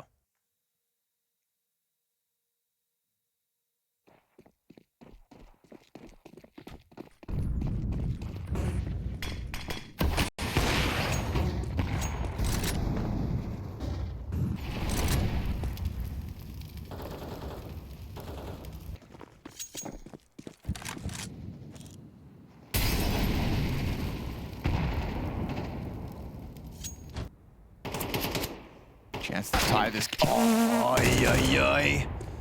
I mean, that's what happens. You spam Donk through a smoke, he's just going to start shooting your smokes. I mean, he just called out perfectly when that nade was going to get thrown. My goodness. And it's just such a good gun down, plus a connector player. James in an interesting spot. Maybe someone walks into him, but there's not really incentive for them to split up too much. Zwei just dunked that nade on magixx. Ooh, magixx shot a bullet. Willing to confirm he's down there. James on the fallback, gets chased. Pressure up from Catwalk. He knows that he's in a bit of a pinch, but luckily he's got teammates to help out. Ziello catching that spam from A site through connector, and that gives just enough space over to James to reposition and now happily come back at the apartments. Bomb's been confirmed back there. Enough time to maybe run away and go to the other site, but I don't even think they're considering it. They have the op to save. It looks like James saved the day.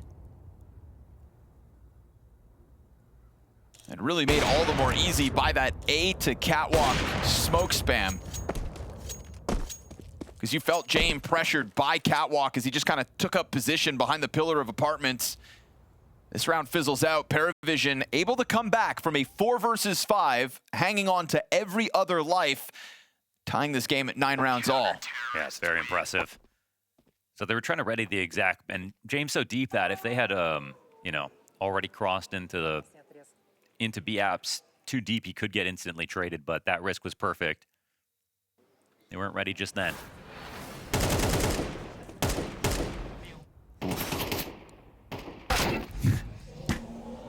Yeah.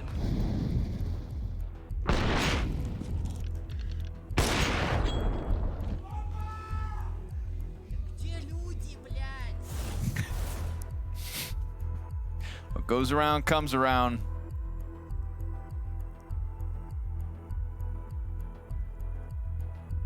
I haven't really had to have a conversation about Hallie versus Doston yet tonight, but yeah, I was thinking at least with Zwei that, you know, on Spirit, like it didn't really work. They might have made the decision before, obviously, you know, before they saw Zwei kind of finally fit into the anchor roles. Just came too late, right? It's like he had some runway, but you're in tier 1 on a team like Spirit, you're not going to get that much.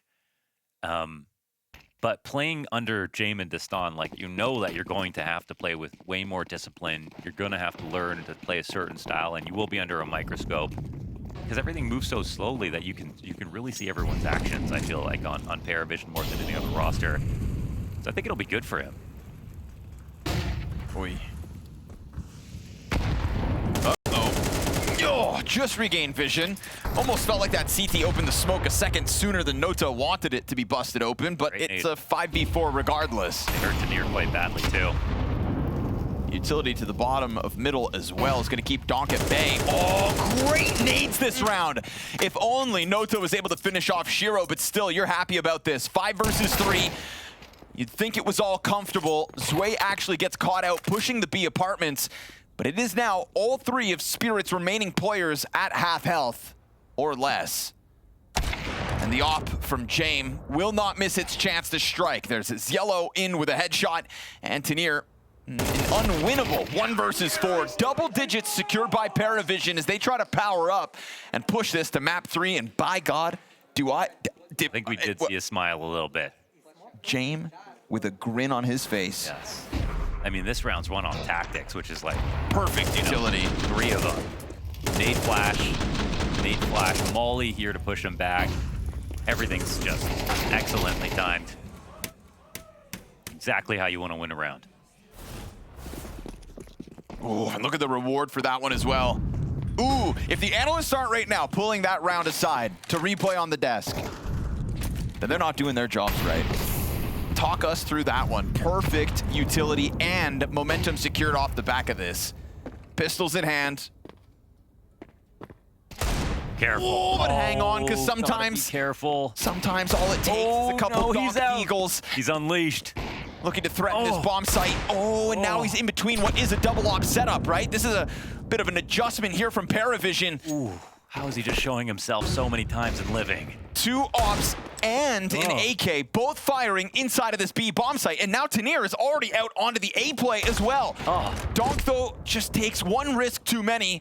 The bomb is going back. Of course. Look at Tanir up through jungle. Oh, he made noise. Nota trying to keep control of the rifle and also find vision into the apartments. Ziello is able to catch the next kill.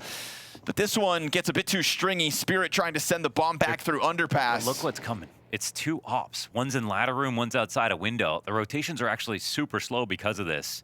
So obviously Belchinok's here in ticket. But any one wrong move from him and it gets ugly. No, he gets his kill. Yeah, easy. Bomb will get spotted. They still have to rotate around through CT, but that's fine. Spirit. Oh, this could be a smart move from Tanir. You'd think he wouldn't leave his post. All of a sudden, it's going to be back turned on ticket. Only Jaime would turn around in this spot. Don't get caught. He's going to try to milk this. Oh, this that's great, 2. Oh, he at least recovers the AWP round back on. They know about the player under Balk. He's just sitting there. Minimal cover. Tech9 back out. Bomb is going to get dealt with, and Belchinok plays that cover to a sliver of perfection. Yeah, within a millimeter of getting killed or showing a little bit too much. Perfect stuff there from Belchinok. He was the single point of failure in that setup. Donk's Deagle put everybody on notice. But then they were a bit slow about departing, would have had to walk all of underpass, and obviously Donk can only jump around those angles for so long.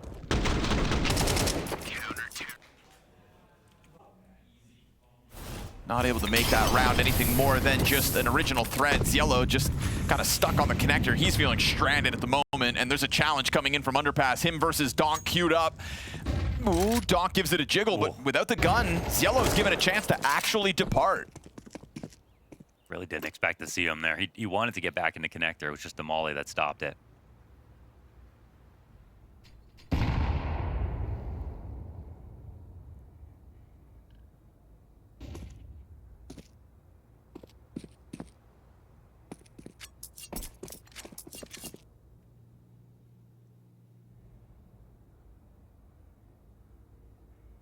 James waiting. Missed chance on Underpass. That's such a big shot to miss. Not an easy one, but Donk's got a new lease on life now. Yeah, with window smoked and the nade going too far. Tanier's able to slip out through ramp. Great spray from Belchanok. Tanier's got the trade back. He has been kind of the other half of the entry power for Spirit in these later rounds. They don't have a molly or smoke for jungle. Tanier's gonna have to try to find a gap here, take the space, create the opportunity to cross. Trying to bait for James to get back into this, but can he get out? Oh, doesn't matter. Easy. Nota able to hold off on that one. Shiro goes down to the sway headshot, and these rifles finding their marks for PVISION. Easy. 1, 2, 3, just like that, and no further success out of Team Spirit. This is going to be a 12th round secured by PVISION by straight up duels. Yeah, and their Spirit are totally broke, man. PVISION are gaming right now. Aging like wine in this match. Especially winning that last round off of some very nice tactics. Oh, dying after time. Yikes. Dying after time, and could have brought that up to Shiro. That had to be the main chance to be able to bring this game back.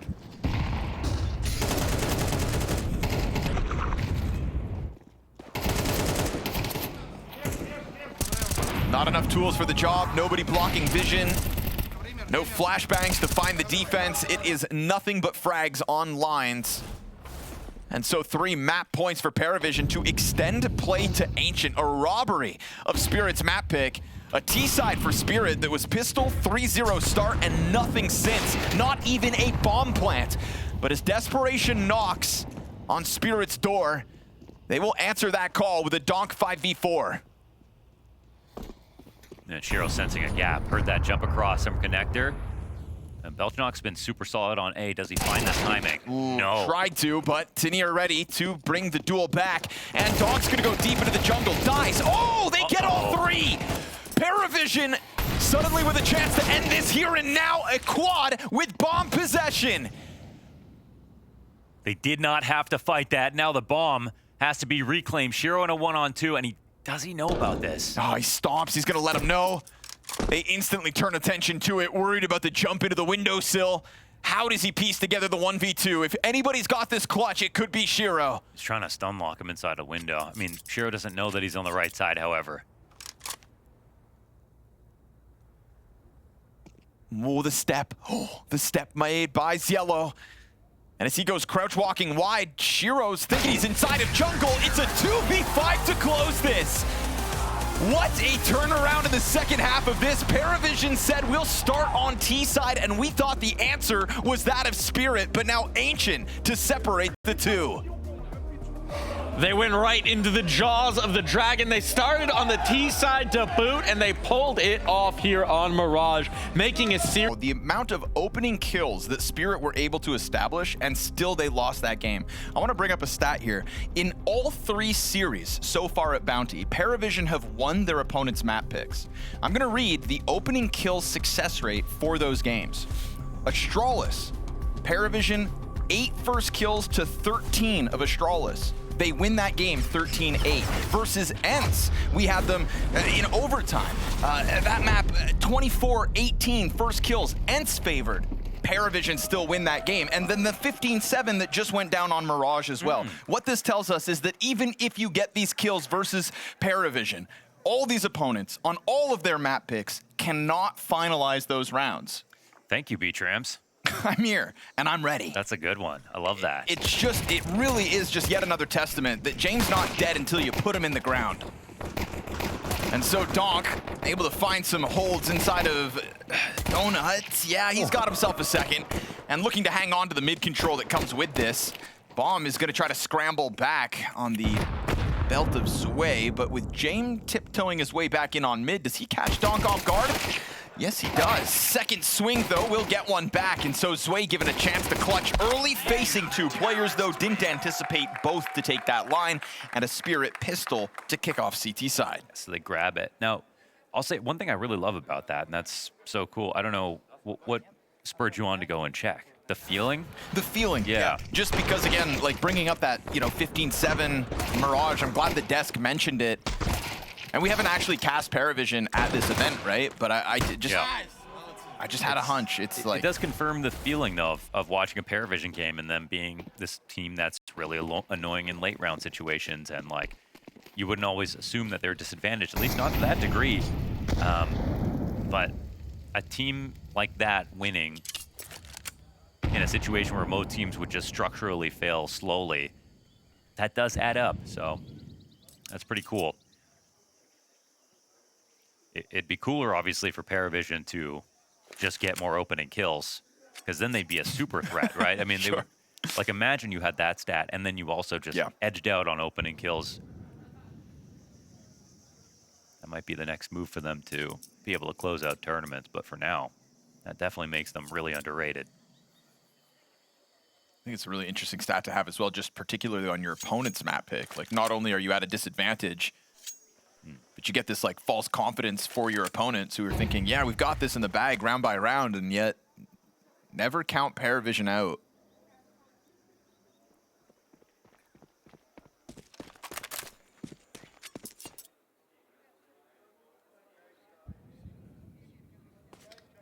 And here feels another situation where Spirit know what PVISION want to try to do.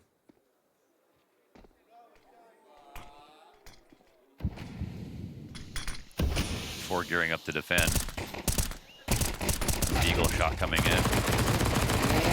Oh, it's wild, but luckily there's multiple MP9s on the scene, and so they'll hold them back, no deaths. Yeah.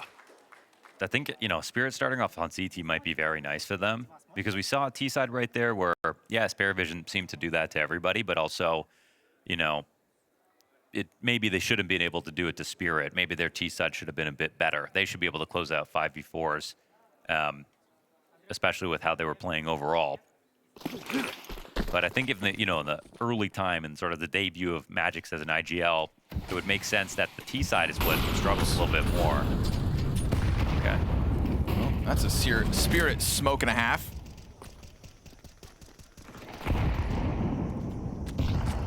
Luckily, they're not swinging mid off this one.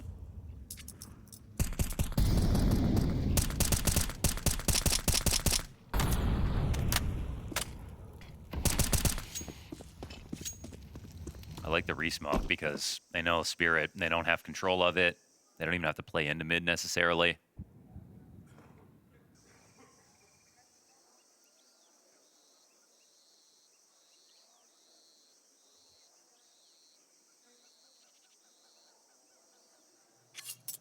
Just letting the silence creep in. PVISION inching their way closer to both Donut and the exit of A. They're leaving Donut open. It's kind of weird to see Shiro up here. Okay, but 1-1, and Donk is obviously ready to swing. Slides out. Oh my goodness. So ready.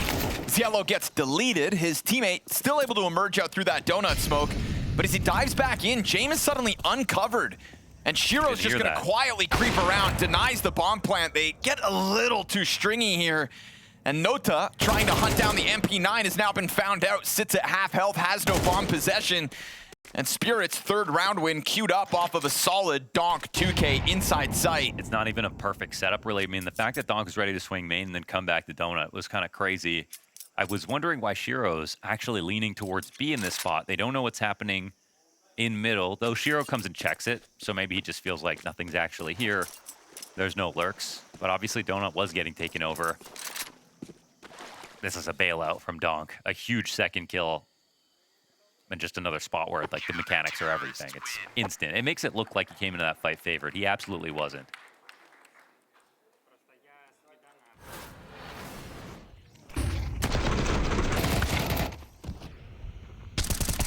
Just not ready for a donk timing. Not the first victim of that kind of a wide swing. That's ludicrous. Zello is so ready for that.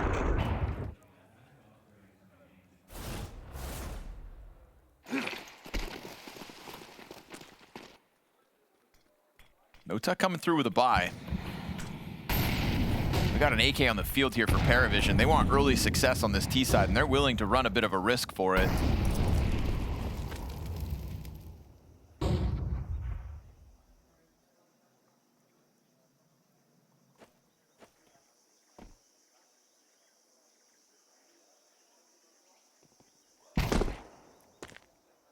Tag on Tanir, he's fine by that. Headshot. Right? Confirms they've got something to work with.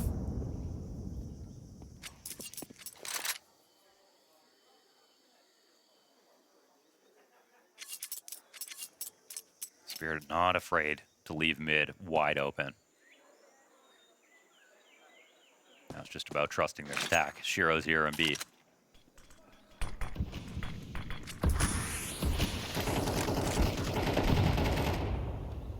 Nate finds chip damage. Shiro still waiting for his target. They let this clock down to 45 seconds. Fairly confused about, like, do we actually want to go here? If they know Shiro's here. magixx showing a willingness to spam into that smoke, but that's fine. He's supported with Tanir right behind him. It's like they almost half believe that this attack isn't coming, but Shiro's not moving. Ooh, missed shot by Shiro. Die, yeah. And Sway's allowed to just come up through that ramp. magixx leaning back on Tanir to try to hold this. Now it's only magixx, and Nota comes through even though it's stacked. They break down the numbers and put Donk into a pressured spot where he's looking at this bomb site, knows the planter still plays behind that pillar, but Zello, hanging on to Shiro's op, is just waiting for Donk to make this move. Yeah, it's all about how he plays it. So honestly, the Zontic's walk up short is better. Let that make first contact. Zello able to just go into the reactive shot and finds himself a second. So majority alive here for PVISION. They surely felt the squeeze of that stacked bomb site, and still they succeed. It almost felt like the setup they used would have been better versus rifles than a team that's ready to rush. Like, you see that this ramp is totally open. And also, I feel like it was a bit of a clue that magixx used almost all of his ammo spamming into the smoke down the ramp. It felt like they didn't really believe it was going to be a B play. If Shiro hit a shot, it's maybe a different round, but he's also just going to get split upon. And his two teammates aren't really ready to stop that cross. They basically needed two multis to bail themselves out. So I think they didn't believe in what they were playing, essentially, even though they did have the right idea.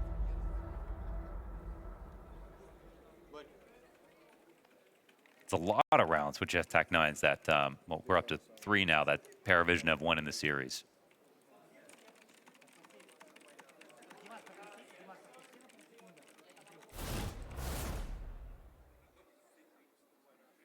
I'll give Spear just think about something, because honestly, money's not great. Looming threat that PVISION's T side takes off early.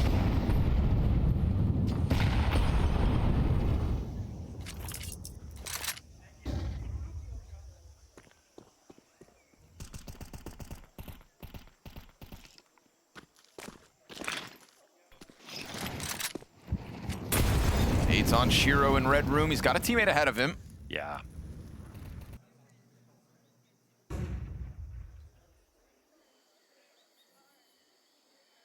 magixx thinking about it. James on the hunt. Ooh, good challenge for Zwei. He's down to half health. Nota wants to take positioning into the bomb site. Utility comes up the ramp as well. That's going to be such a great distraction. But Nota doesn't strike yet. They want all the pieces in place. And so many CTs here. Waiting for James to arrive. He's got more flashbangs to offer over. Hard shot here for Shiro, but he will land it. Nota still remains inside of cave. Oh, that flash. Thought it found its target, but instead they will take over half of this hold. Zwei still wants in on this. And a missed shot from Shiro as Zwei scours the field. Not the prettiest round so far. It feels like PVISION needed to go on the ramp when they were that close on cave. Playing the jiggle game, as they do. Good shot. Zwei as well recovers. This 3 versus 4 is underway. And as Shiro passively holds back on long, he'll land his shot. Answer's been found. Bomb's been able to cross. But he plants right where the wall bang connects, and so time fizzles out, and Team Spirit find themselves right back to winning ways. Almost losing some patience there, nearly giving a way in to win that round for PVISION, but Spirit had all the right positions, the right amount of players, everything to lock that up. And even though Shiro missed last round, he was quick to sell this one. That was a tough one.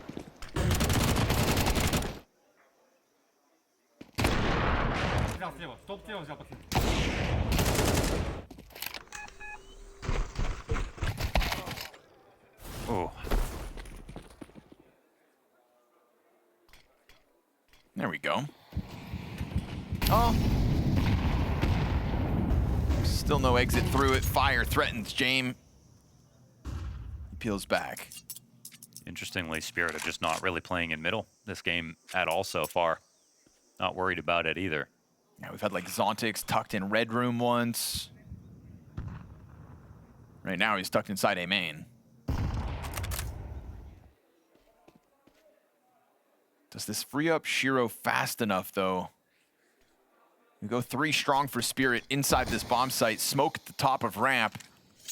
Patience has been the real killer of Spirit in a couple of these spots. Even on the round that PVISION won. Careful, they're about to test this. Oh, the flash is bad.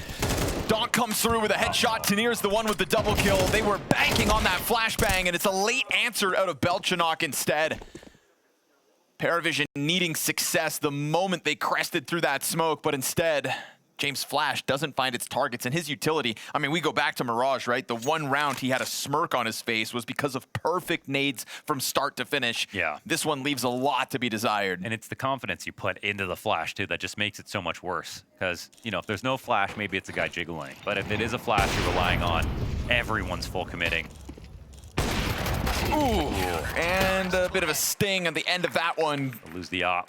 Tip of the hat to Tanir. Rock solid shots out of this round. Big time. All while Shiro quietly climbs this scoreboard as well. I mentioned that just because the desk had kind of alluded to the fact that, you know, we didn't have to talk about him all too much, but finding more and more impact. Not as much as Tanir. Huge multi-frag on that hold, all him. But again, made easy by blinded terrorists trying to exit a smoke as he has full vision. It definitely feels like a tailor-made game plan to PVISION, what we're getting out of Spirit. I don't, you know, we've seen them go head-to-head with teams that want middle, running it down, fighting for elbow from beginning to end of the round. And here they haven't tried it once, and it's been totally fine. PVISION like the extremities. Spirit know it, and that's all they're focusing on.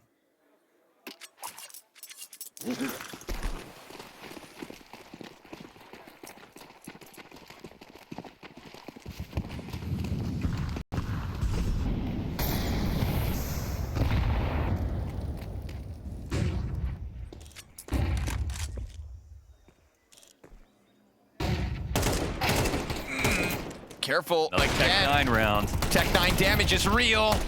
Low health for Tanir on that fallback, and they've lost magixx already. Again, they're going to seemingly pull this off. Oh, but he still gets himself a double off at the top of ramp hole. Now Zontix quickly onto the scene.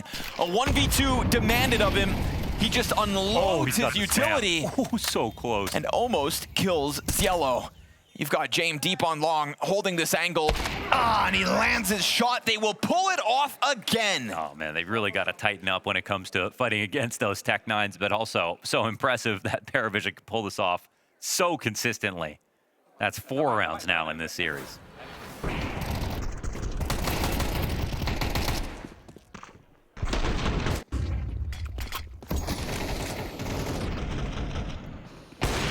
You let James put his paws on an op, and you have yourself some problems.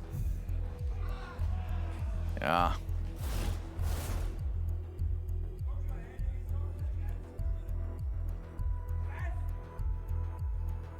Second Halley timeout. We're 8 rounds into play.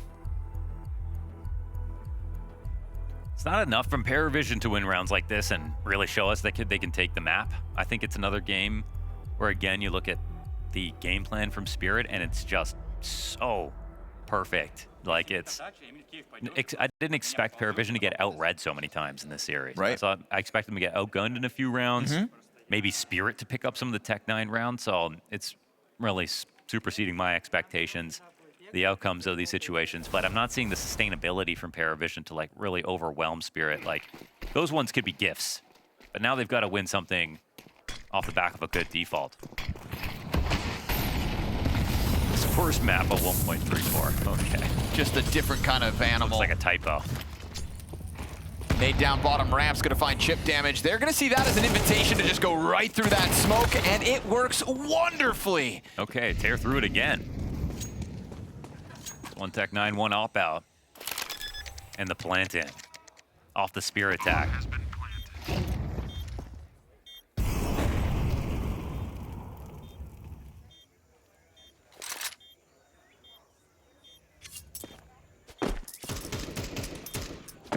What was the second part of that B-Tram stat? I want to say second highest rated player on Ancient. Oh, okay. Worst map, second highest rated Yeah, player. I think that's what that said.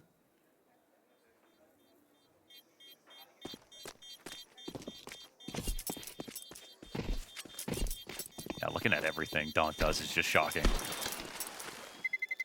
Terrorists win.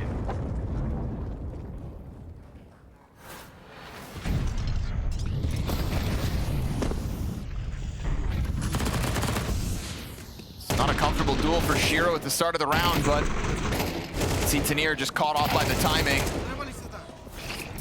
Staring off into the wall.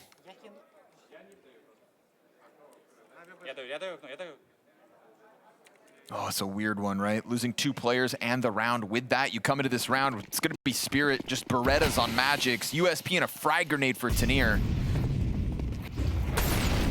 Feels like B bomb site, primed to be bullied again. Nice nade though. They've used this boost every round. Yep, they dunk it on James. Donk kills Nota through the smoke in middle. I wonder if he popped that open. He's out of utility himself. Red Room was smoked when that kill occurred. I'm surprised to see how passive this overall setup is here for Spirit. Not taking over Cave, not pushing down B except for that one round where they're lower on guns. Chance for Zontix, this A main push. Will they predict it?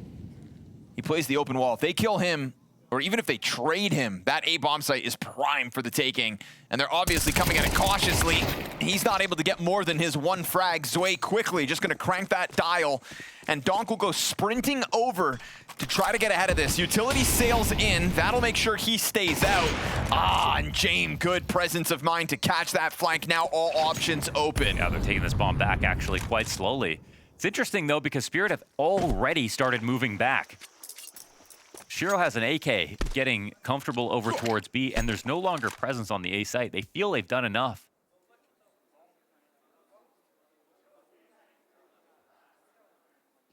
I think if they threw one more piece of utility over towards A, that would be enough for Spirit to want to believe it. Okay, even that. Just doubts pause, it. Yeah. Just doubts it.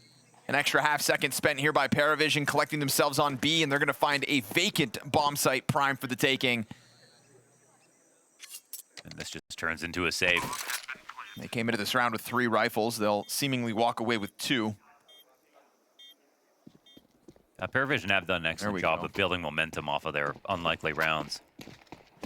Didn't feel like that was happening yet this game, but off their Tech 9 plays, it's a streak. Really?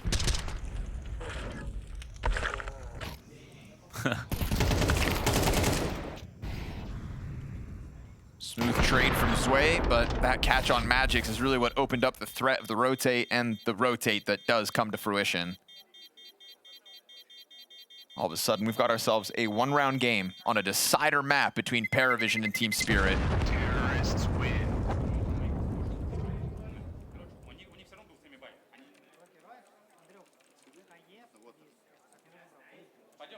Probably going to be frustrating for Alex. His tack pauses. It's been like the Tech 9 round right after, and then right.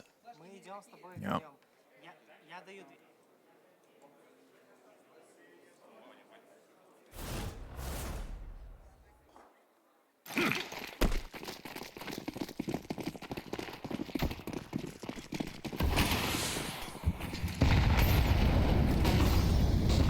nade goes down in middle ahead of the commitment. Ooh, and Donk is dead. Nota getting revenge for that previous round with spamming through the smoke. Feeling like there's free space to be taken here out middle. They're not wrong about that. We get this red room peel back out of Shiro. Nade is a little bit too late. 2 players still ahead of the timing. James willing to take a third of his health for that. And now they're going to swing into Shiro. Oh! Felt like he could have sprayed into both, but instead we'll get this Belchanok wrap around to the A site, and Zontix hangs on to Donut, hoping that help comes. And magixx, when can he push out of cave? This will be the, way to build a connection inside of middle, but Zontix won't have vision. Bomb surely to get planted. And all of CT taken. I mean, how does Spirit get back into this? They're close enough to think about it, but it feels so hopeless.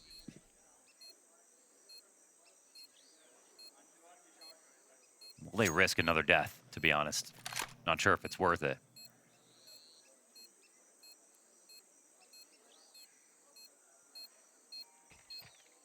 Tie game at 5-all. T-side's found its quota.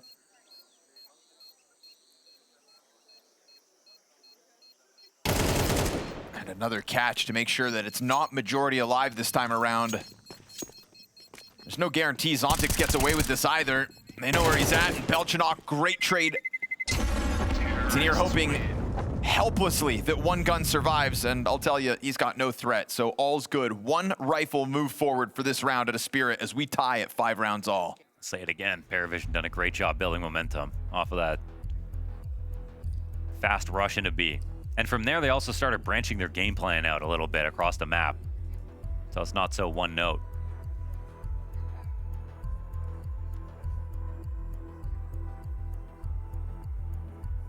One final time for Hallie to choose to speak here. Burning through timeouts here on CT side.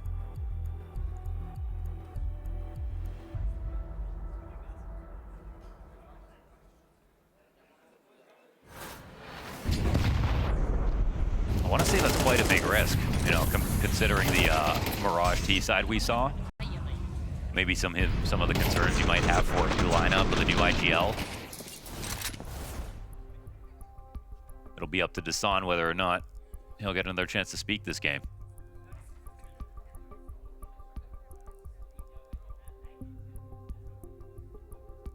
Lost his mojo.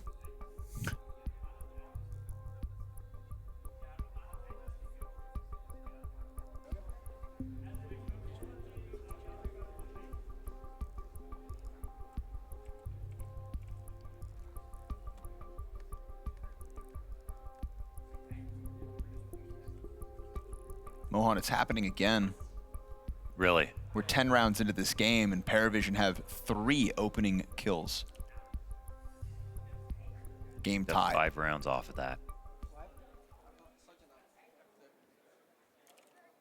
I mean, being good at that's never a bad thing. Not at all. And again, you can build from there. If that's your starting point, like you said, imagine that coupled with just great 5v4 success. Winning the easy rounds. Right? Build the foundation, something you can rely on when things don't go well.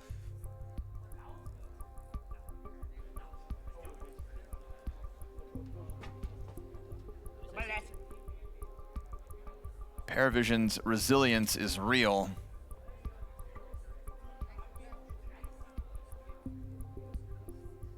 I think Donk's just thinking about cat TikToks right now. I think he's thinking about how much he hates the feeling of losing. And the fact that this isn't a loss yet, but it's getting dangerously close. Because he was winning. It's 3rd map now, real chance for an upset. It was a 5-1 lead at one point for Spirit, and we are all tied at 5 rounds each.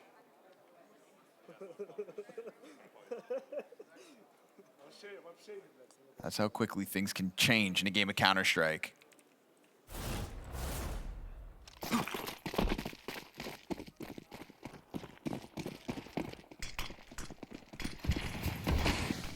See if the time to think did harm or good. And for who?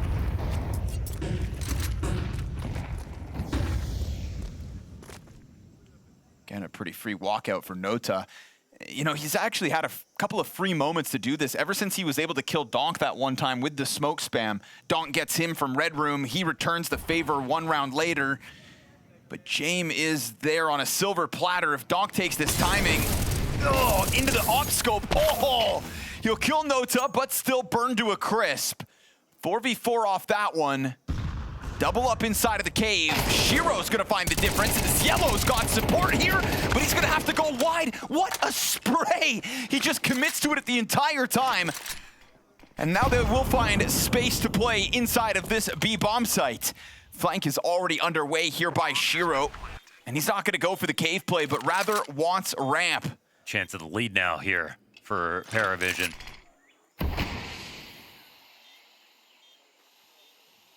Shiro changes out guns on this wraparound, so he's gonna try to blindside them. Distraction offered into that smoke spam. Shiro not quite looking at long just yet. Yellow's gonna slip up right beneath him.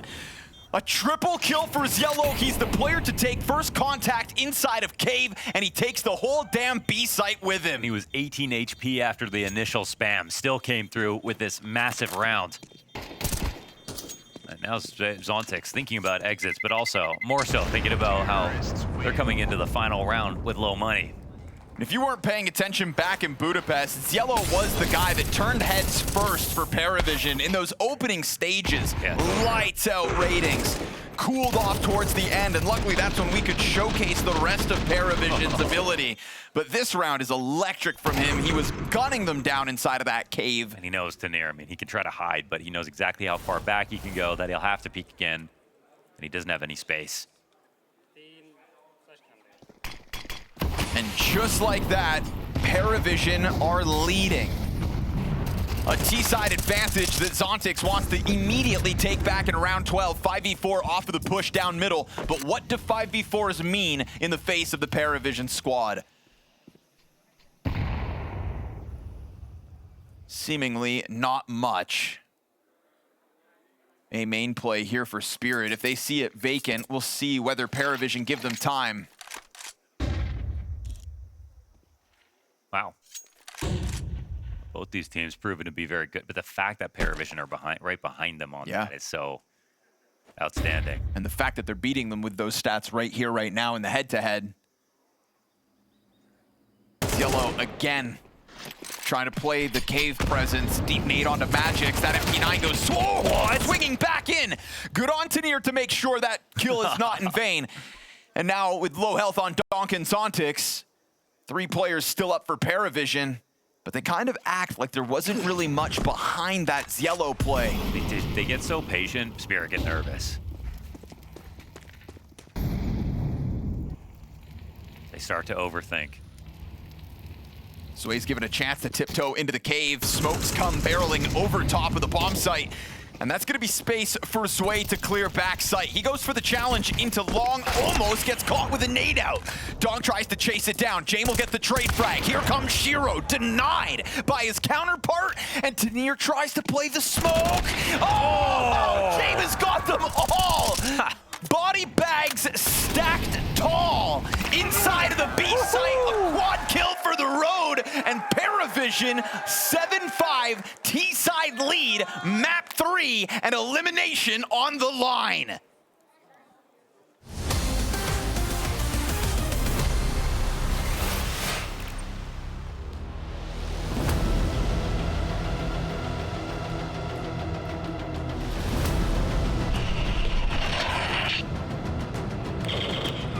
What's going on, guys? We are here at the Multimax Entertainment area, and we're about to have an epic day of fun with 3 amazing Counter-Strike fans in here. We got Vlad, we got Nathan, we got Roman, and they have the amazing opportunity to come watch the games at Blast, come here and play some laser tag with me, which is basically like real-life Counter-Strike. Just wait till we get to that.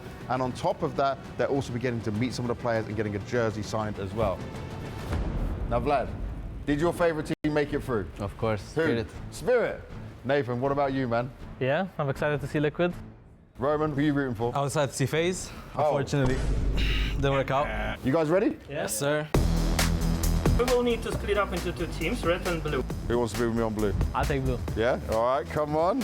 Vlad, man, that gun looks a little bit too big. Too much of a gym guy? No. No? Seems pretty simple. Easy scope to see through. Yeah, that's heavy. Oh my God. Yeah, see? Jeez. This has got a little laser scope on as well. This might be a bit of me. Best of luck, guys. Good luck, good luck. You ready for this? Let's fucking go. It's gonna be fun.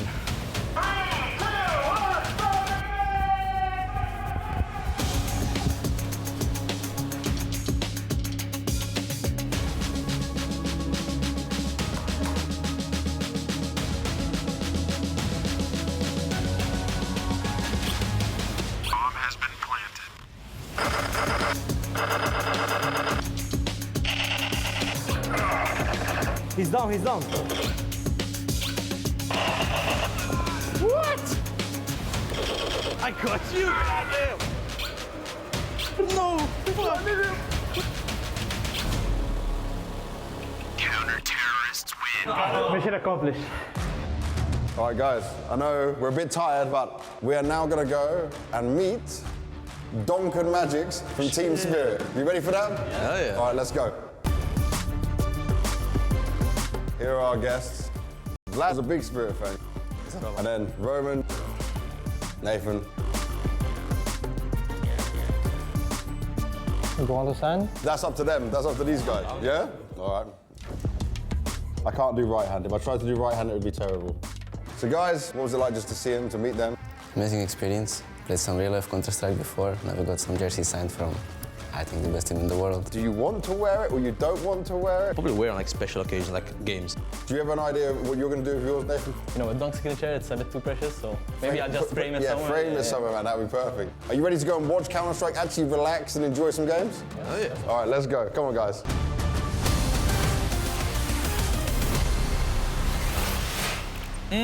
We gotta watch it back, folks. Quad kill for the road off of James hit into this B bomb site. And I think, to me, the shot on the smoke to deny the Tenier push, that's the nasty part of all of this. It's the awareness, right? Because he has the belief that someone's here, so he's just kind of ready, and then boom, he hits the hard one. That's the James special. Big adjustment on that, and, you know, leave it to James.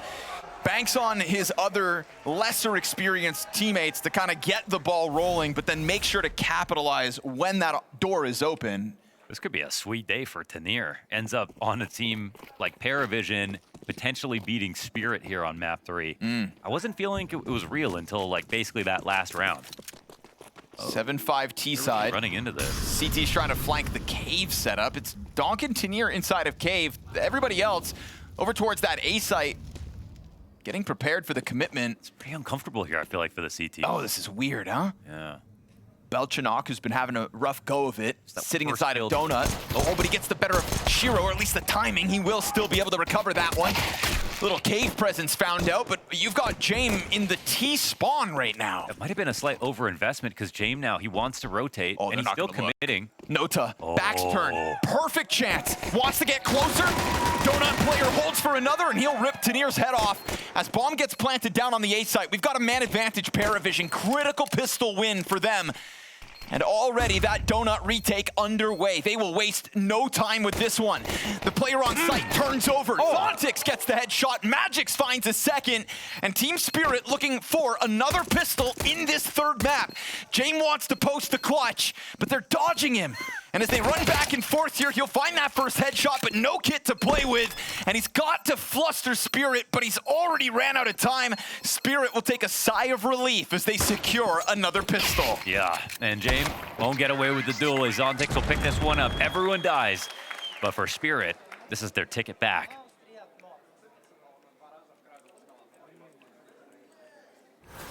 Maybe Zello just a little bit too much confidence. Like there's two guys here waiting for him. He's taking the duels. Could have potentially peeled back. And also, as cool as this was from Noda, his teammate died before he got that extra kill. It might just be the micro. One or two small decisions that tips the scales in this game.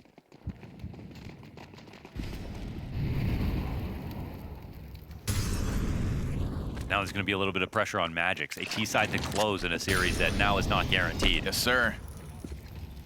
And not too far off is that thought that a 5-1 CT start for Spirit still fizzled out. And so a second pistol win is great and all. Okay. But don't you dare lose to the Zeus. There's a little bit of a bait setup going on. It's getting tricky. This could be full weird tilt games. donk if this goes right. Flash into it. Yeah, magixx make sure to clear the hard corner, and if they think there's a stack going on. It's another position where they have like a perfect read. Yeah, magixx still considering it. And all's good. 3 kills collected here for Spirit. Money made off of the SMG as well. And the little that's left of the PVISION squad gonna try to swing into the cave. Shots, they'll find one. Donk. Well, it's an upgrade. Get that Galil for the MAC-10 and keep it moving. 4 rifles moved forward for Spirit. Game tied 7-all. I mean, Spirit are a great team. They had great stats. They had wins last year and everything. But I got to say, they just look particularly well prepped. Like I'm seeing so many times they've got a counter without the info right before each of these maps has begun.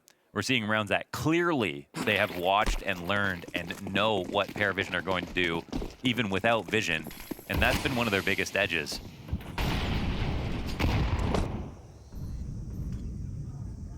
Pretty simple this time. We're going hard into this A bomb site. Belchanok. Oh, he's still. Finally got traded. Noda gets an extra. Tries to jump away into the temple, but can't survive it. Bomb onto the site. Hands busy for magixx. The plant comes through, and Zontix just flirting with the threat of temple. He'll lay down utility in the meantime. This is no donut control. Oof, and more pressure onto the temple play, but this is 3 players strong, going for the swing. They know Zontix is back on this platform, and they find their trade frag first. Guns here in PVISION's hands, and this retake is underway. He's got to pick the perfect moment to get out of this. We've got 1 kit, and it belongs to Ziello. Nota is the one actually going for the defuse. They switch inside of the smoke, and good thing they do that. Cover comes through, and the 8th round for PVISION as Guns find success early. Yeah, it's the full retake. It's the perfect spot for Belchanok. He's out of view. They don't double flash him there on that big box, and so he's here sort of clear on exactly what to do. They want to try to get him to jump back probably to temple and then get the molly in, but just good enough between him and Noda to keep this round alive.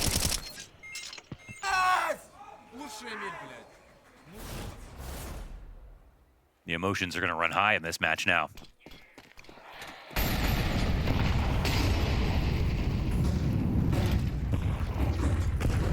Donk trying to slam himself out into middle. He'll find nothing. A wide swing SMG. It's all about the latest flashes, and that was just beautiful from PVISION.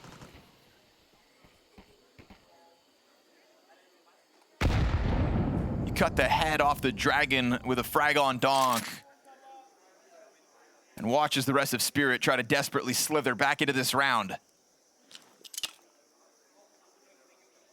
All the time in the world.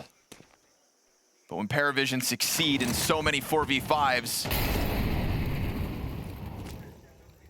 I think it's smart to just call back that B-Tram stat he was able to drop us, right? PVISION just behind Spirit in converting these kinds of rounds. So do not scoff at Spirit's chances despite this man disadvantage. We'll also see if that rings true with the new lineup. And if there are any growing pains. Very fair. Belchanok on this big push, right? This is just feeling like they're tapping the nails into the coffins. Spirit were missing on their site defenses. Right. They relied so heavily on the 3B players, never went for a full flank. And as we see Spirit set up their utility, PVISION dropping flames inside of cave. Tanir tests the top of ramp, but still Belchanok inching his way onto that flank. Zway down to 5 HP, gets bested by magixx, but here it is. Belchanok has played this one down to perfection, and they have not considered this at all. The shots get sloppy, 7 to the clock. Shiro surrounded, dealt with swiftly. PVISION's lead grows to the 9-7 score. Finding a moment where they can get the push out of A main. Again, it really puts a mirror up to Spirit and what they were trying to do on their B defenses. It's still a B attack. It's with an opening frag. And there's no insurance policy coming around from behind. And it's pure frustration from Donk, but it's actually PVISION who steal the show. I mean, again, they want to fight down into elbow. It's about who has those last trailing flashes to make that guy holding turn. Ooh. Tanir gets blasted away. Easy round here for PVISION. Confidence comes through in the mid setup, and this game is starting to very quickly snowball. This is PVISION taking a confident take towards middle, multiple rounds, shutting down Donk already in the gun rounds, and doing it without either pistol. This would be a statement victory when, again, you consider the fact that PVISION picked their opponent tonight. I mean, at Budapest, like, we immediately were like, we hope to see more of PVISION next year. We didn't know how long it would take. They picked up Zwei in a spot where we were pretty high on AW.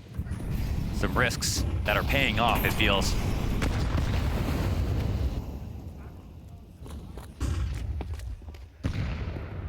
Stomping beyond the cave smoke. Look at the franticness on Nota's face. PVISION trying to keep the tempo electric, but Tanir will get the better of Cielo down to the bottom of the ramp play. Feels like they know about this heavy presence, but it's another thing to do something about it. PVISION not content to just sit in the bomb site this round. Smoke in front of cave. Trying to cut this off. Donk gets presence towards middle. Obviously, the threat of an A main flank is going to be hot on their minds with what Beltranok was able to pull off 2 rounds ago. But that's not the case this time. Oh, missed a jump, and Jane punishes it. That's going to be full tilt if they don't convert this. Double cave setup, 4 players on the B site. Happy to stack. And they saw Donk jump up to go here. And of all the players to find, and of all the mistakes to punish, Are Spirit going to be flexible enough to cancel on these plans, or do they want to go forward? And they're going to have to come through a CT smoke without cave control. And if you don't have the ability to pivot, if you already feel like the flank could put on a squeeze, they're starting to pull back at 30 seconds. Wow, and they've pushed up, so if they're wrong about this, Shiro find sticks out around. early. Beltranok looking like he's willing to run the risk. They're not even going, eh? Wow. Oh my goodness. No ability to pivot. No confidence to go all in. Donk missing that jump, I think, is the reason he gets killed. It's possible he gets away. It's not often you see that happen to him. And the beauty of all of this is Halley's used all his pauses. Yeah. So it's Dostan's choice if he gets a chance back in. Yeah. Or they're just going to let Spirit stew in the failure of this T-side so far. And if at PVISION, you know, they're thinking about that. They know they have all the power. And if they keep winning, there wouldn't be a good reason. Oh my goodness.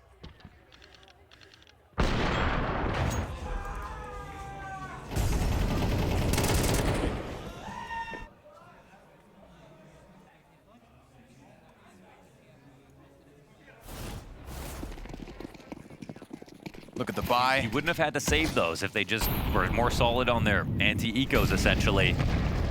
PVISION really punished them. There is a little left.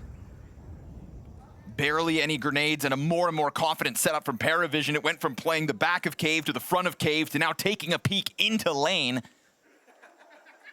Ziello wants something to come his way. Missed shot by Jame. That's a scramble back as Donk doesn't bite down entirely on the chase.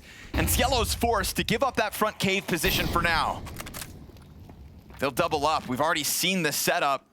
They'll try to tap into it yet again. They don't even have a smoke left over. This is a really rough buy. You would have liked to see them prioritize at least one more full set for them at a minute 5v5.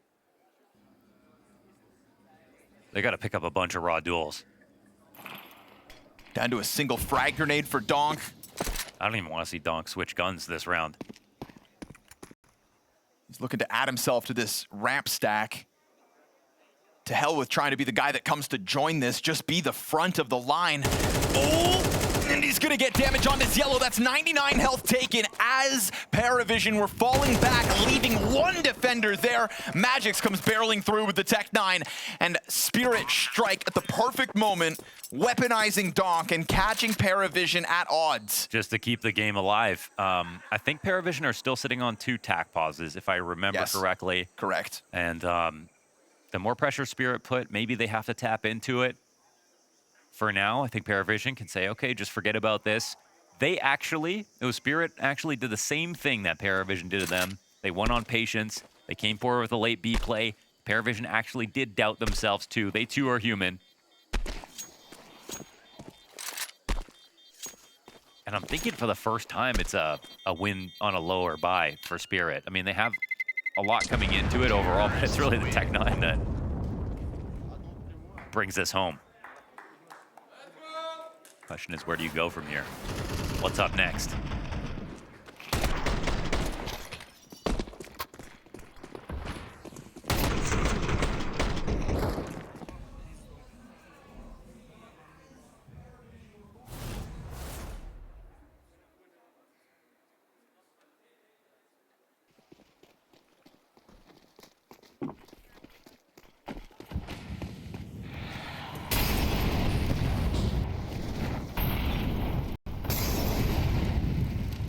PVISION still stable. They've got the economy, the guns they want here. A very small blemish on the record with that last round. No reason to have their confidence shaken yet. Zillow still showing this affinity to play the front of cave. James has clipped Donk's wings in mid previously. He will do that again. Man, Donk's 11 and 16. Looking like a mortal in the face of the PVISION challenge tonight. Another 4v5 demanded of them. Shiro takes the kill to James using a rifle. He wishes he didn't have the bomb right now. Running it up through red. He'll peel back. 55 seconds on the clock, and Tanir's gonna take a look into the cave. Cielo just drops the smoke and then just peels back. Doesn't want to be a casualty. Belchanok thinking about it. Almost caught Shiro on timing, but now he's able to just tuck in silently instead. Yeah, and in Donut, that's a good spot to be. We've seen what he's done with the flanks. The later this gets, the more it goes into it. You want to see some conviction here from Spirit. magixx left in red room, 2 players into cave. Oh, it's the same lineup. They're so happy to just lean on this layered defense, playing off the boxes. The bomb has to get here. magixx is now turning this into an A play. It's gonna scramble. We didn't see it last time, right? But instead, they just tucked and saved. Belchanok's been given this chance inside of Donut. They've got to come around and clear it, and he will strike Zontix off the play. And if he's happy to hang on to the 4v2, then they will take their test to the retake. Shiro, quick kill onto Zwei. You've got low health on Belchanok, cleared out. Temple player denied. magixx on 15, 17 on Noda. And as he comes up from Donut, working with that kit, he's playing off the smoke. Does magixx swing? Does magixx hold? Oh, he goes for it. Noda denies. It's PVISION for match point. Tried to read it right before the tap. Could have held on to that signpost and had an advantage. One bullet would have made the difference. Instead, it's another clutch for PVISION.